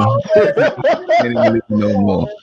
These old man struggle fights, man. Bro. I miss that, man. No, but quickly, and I know real quick, 'cause I know Nick want to touch on quickly about his offense. If you guys, because I have my ideas about, and I have my ideas how you could fit quickly into the starting lineup, but Thibodeau will have to change up his offense a little bit. Just real quick, I think that if they made it so that RJ had the ball in his hands a little bit more, and they probably have sets where they do this, where you see RJ quickly, you've seen it a few times. RJ, they're trying to make the Jimmy Butler type, I believe. If they had quickly operating, because he struggled with some certain point guards, right? He struggled with guys like Conley. He struggled in that Denver game against Monte Morris. There are guys that give him issues, and I think that they played him a little bit more off the ball, shooting shots from the corner of the wing as like that perimeter guy versus having the ball in his hands against certain sets. I think that you could have him possibly in the starting lineup, but have him definitely a little bit more effective. And also, if he develops develop a nice little, foul line mid-range shot. Some of these floaters, look, you're on. But what I've seen, like when I was covering Kara Lewis last year, a lot of these guys, they're not learning that game. I've seen them throw floaters even slightly beyond the foul line, which is like, what the dog? Stop and pull up and shoot the damn ball. Like, why are you throwing up a floater from there? So, if you guys, just real quick as we close out, if you guys have any opinions on how to, refine Quickly's game. I know he's still growing. He's still learning. But you know what impresses me? Like you said, there's times like he's frenetic. He's like chaos. But he only has one turnover for the game. You would think that he'd have a hell of a lot more turnovers playing at that craziness. Also, it was funny did you notice RJ stole that trick from him about dribbling, stopping like in the paint yesterday, like trying to get that body. So he's like, wow. Well, RJ's been doing that for a little while though. He's dribbling with his right hand, holding the person off, and then floating it up and shooting it with his left. That's a Tom Thibodeau thing, because you know what? I think Tom Thibodeau, because even Kevin Knox, if you go back early in the season, Kevin Knox pulled that a few times. Trapping the defender on the wing, he didn't do it a lot. And he had one where he threw up the floater, it missed, it just grazed off. But I think Tom Thibodeau's teaching that to these guys. I mean, cut you off, Stephen Fox. But just the other thing you talked about, Lou Will, but the thing that hit me the most, because you had Paul George saying that the kid is fearless and all these other things. But the thing that impressed me the most was Lou saying that he sat down and he studied the ritual or the workout routine but prior to the game of Kawhi, and he's been, others said he's been doing that to all the players, that he's studying what they're doing before the game, and Lou said, that's a trait of only great players would do that. He has it, man. Quickly has that fire in him, man. And then, like Nick said, man, you got to get guys like him and RJ. Just you talking about young, exuberant, fearless players, and learners, right? Hey, just real quick on RJ, what I loved last night, I was looking for for development standpoint, I was looking for the matchup with him and Levine. When it came down to crunch time, Levine delivered and RJ didn't. But that's something that RJ has to build on, saying, hey man, if I want to bring my game up to that next level, I got to do what Zach did. Agreed. Nick, did you have any more comments on the IQ?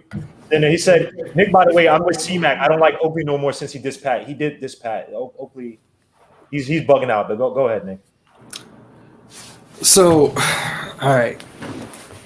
This is me and Chuck B got to go at it on this topic about Quickly and the whole shooting guard versus point guard thing. But yesterday, I felt like the game was on Quickly. He got more minutes than Elfrid Payton. We needed some of the defensive discipline that Elfrid Payton actually provides. But some of the shots that Quickly took, it looked like he was off balance, trying to get the foul that he got in previous games, especially that Clippers game. Mm-hmm. He tried to do that a lot, and it cost us some possessions where we didn't rebound the ball. So because he missed the shot. It looked like it may have been a foul, but every referee crew is different. Like, you're not gonna just get fouls. Sometimes you need to have that maturity to say, okay, I need to take the aggressive path to getting a foul, drive into the teeth of the defense, because he's been bailing himself out with floaters and quick jump shots, and also getting a lot of 4-point plays. I like the 4-point play, but it can't. It's the exception to the rule. Right. It's not dependable. Every referee crew is different. I want him to now start taking it into the teeth of the defense, accept the contact, and actually take a layups. I understand the mid-range jump shot. If that's not in his game right now, I don't mind floaters if he's hitting it. No problem. Do what works best. But if he's trying to draw fouls also, like, he has to mix it up and actually go to the teeth of the defense.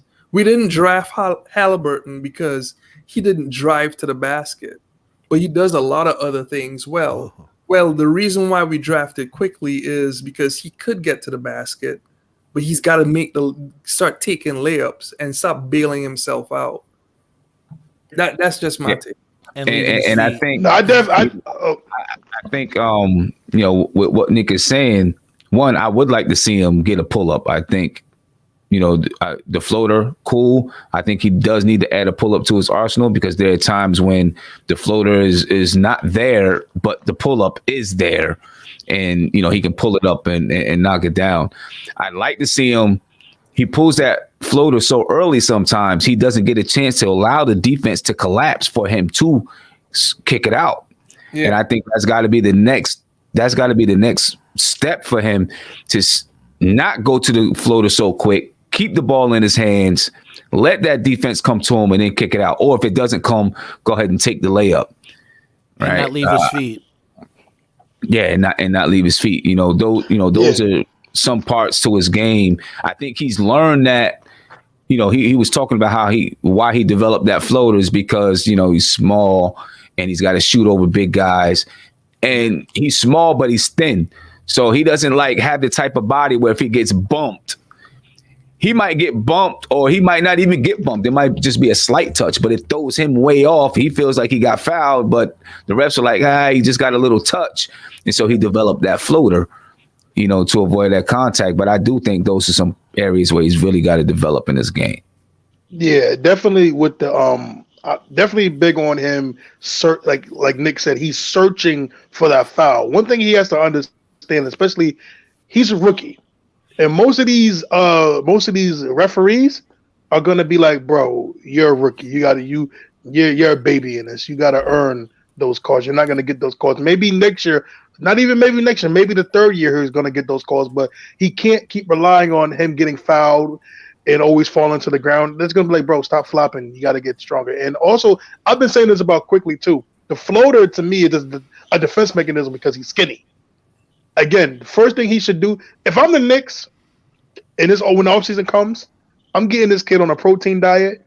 He's going to be lifting weights, and he's going to learn. Hopefully, he can learn to adjust to his weight with his quickness, so he doesn't lose that, because his speed, because right now, again, he's doing it because, like you said, he might be fast as Sims, but again, right, you said it best, he has a thin, wiry frame, and like you said, even a slight little tap can mess him up. So those are the things he has to focus on. He can't keep harping on the fouls, and like you said, Nick, the 3-point plays, the 4-point plays, those don't happen. That's not normal. You get those once every 12 games, maybe 8 games, 12 games. So again, those things you got to work on.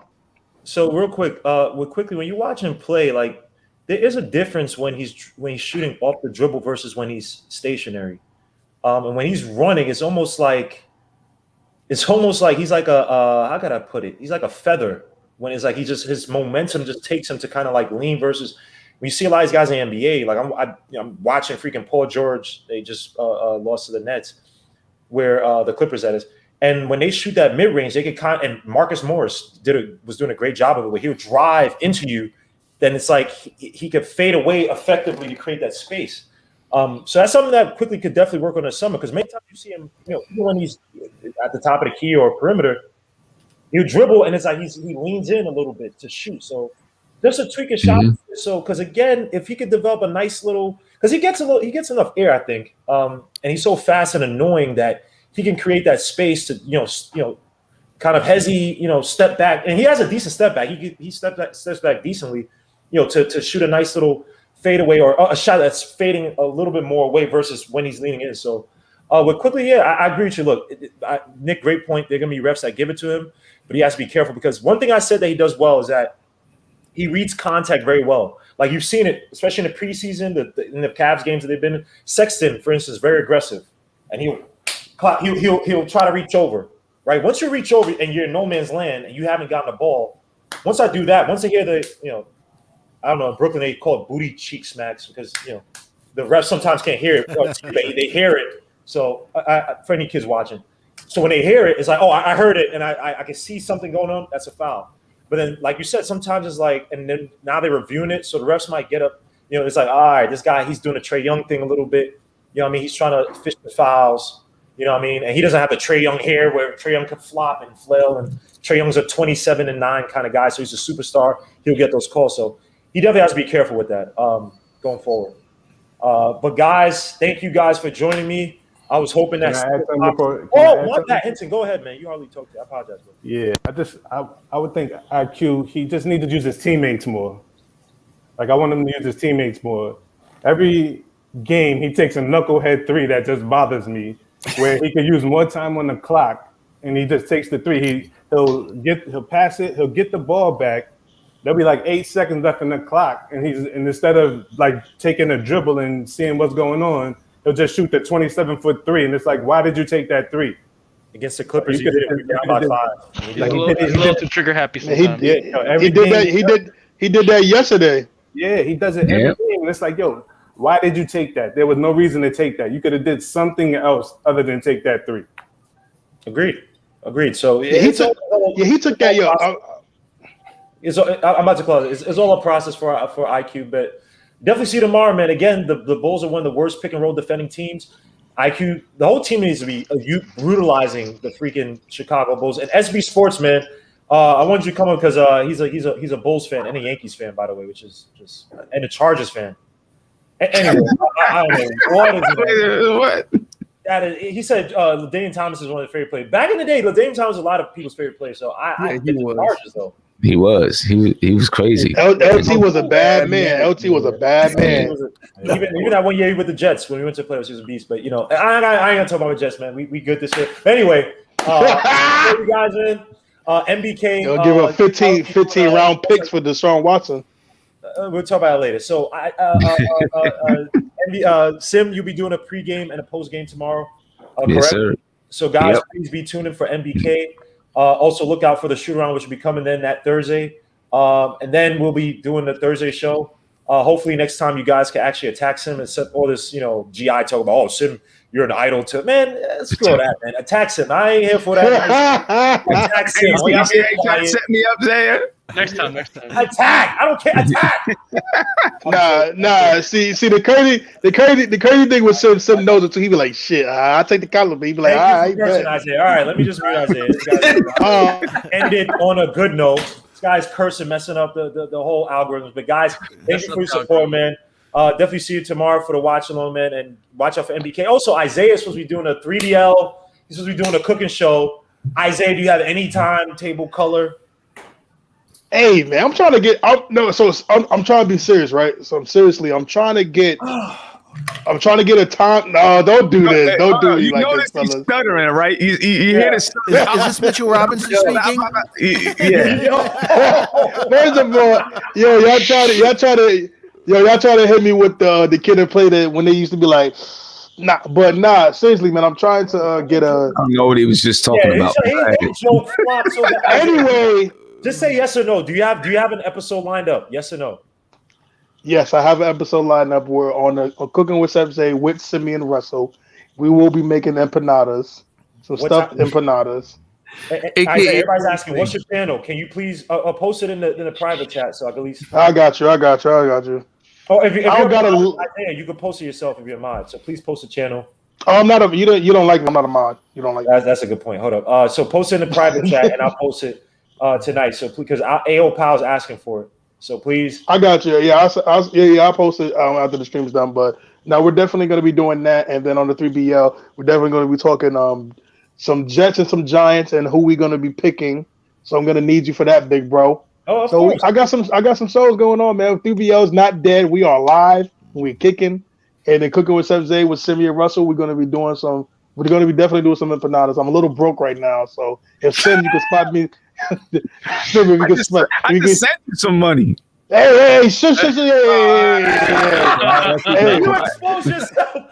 Hey, everywhere, yo, listen, y'all. We got Simeon Russell show tomorrow. We talk to y'all later, man. Isaiah, I'm gonna save you right now, Isaiah. Be tuned in. Wow, that was. Be tuned in for 3BL and cooking with Zay. But guys, thank you for joining me. Hopefully, I see you tomorrow for the watch along in the post game. I'll be doing. Be subscribed to Barnster as well because he'll be on tonight at 11:45. It should be a war with guys like Ralph and Kevin Wright, who's obviously gonna be protecting Kevin Knox at all costs. But until then, guys, peace, salute, God bless, man. God bless. Thanks so much. Ace. I need money. Please give me money, please. All right.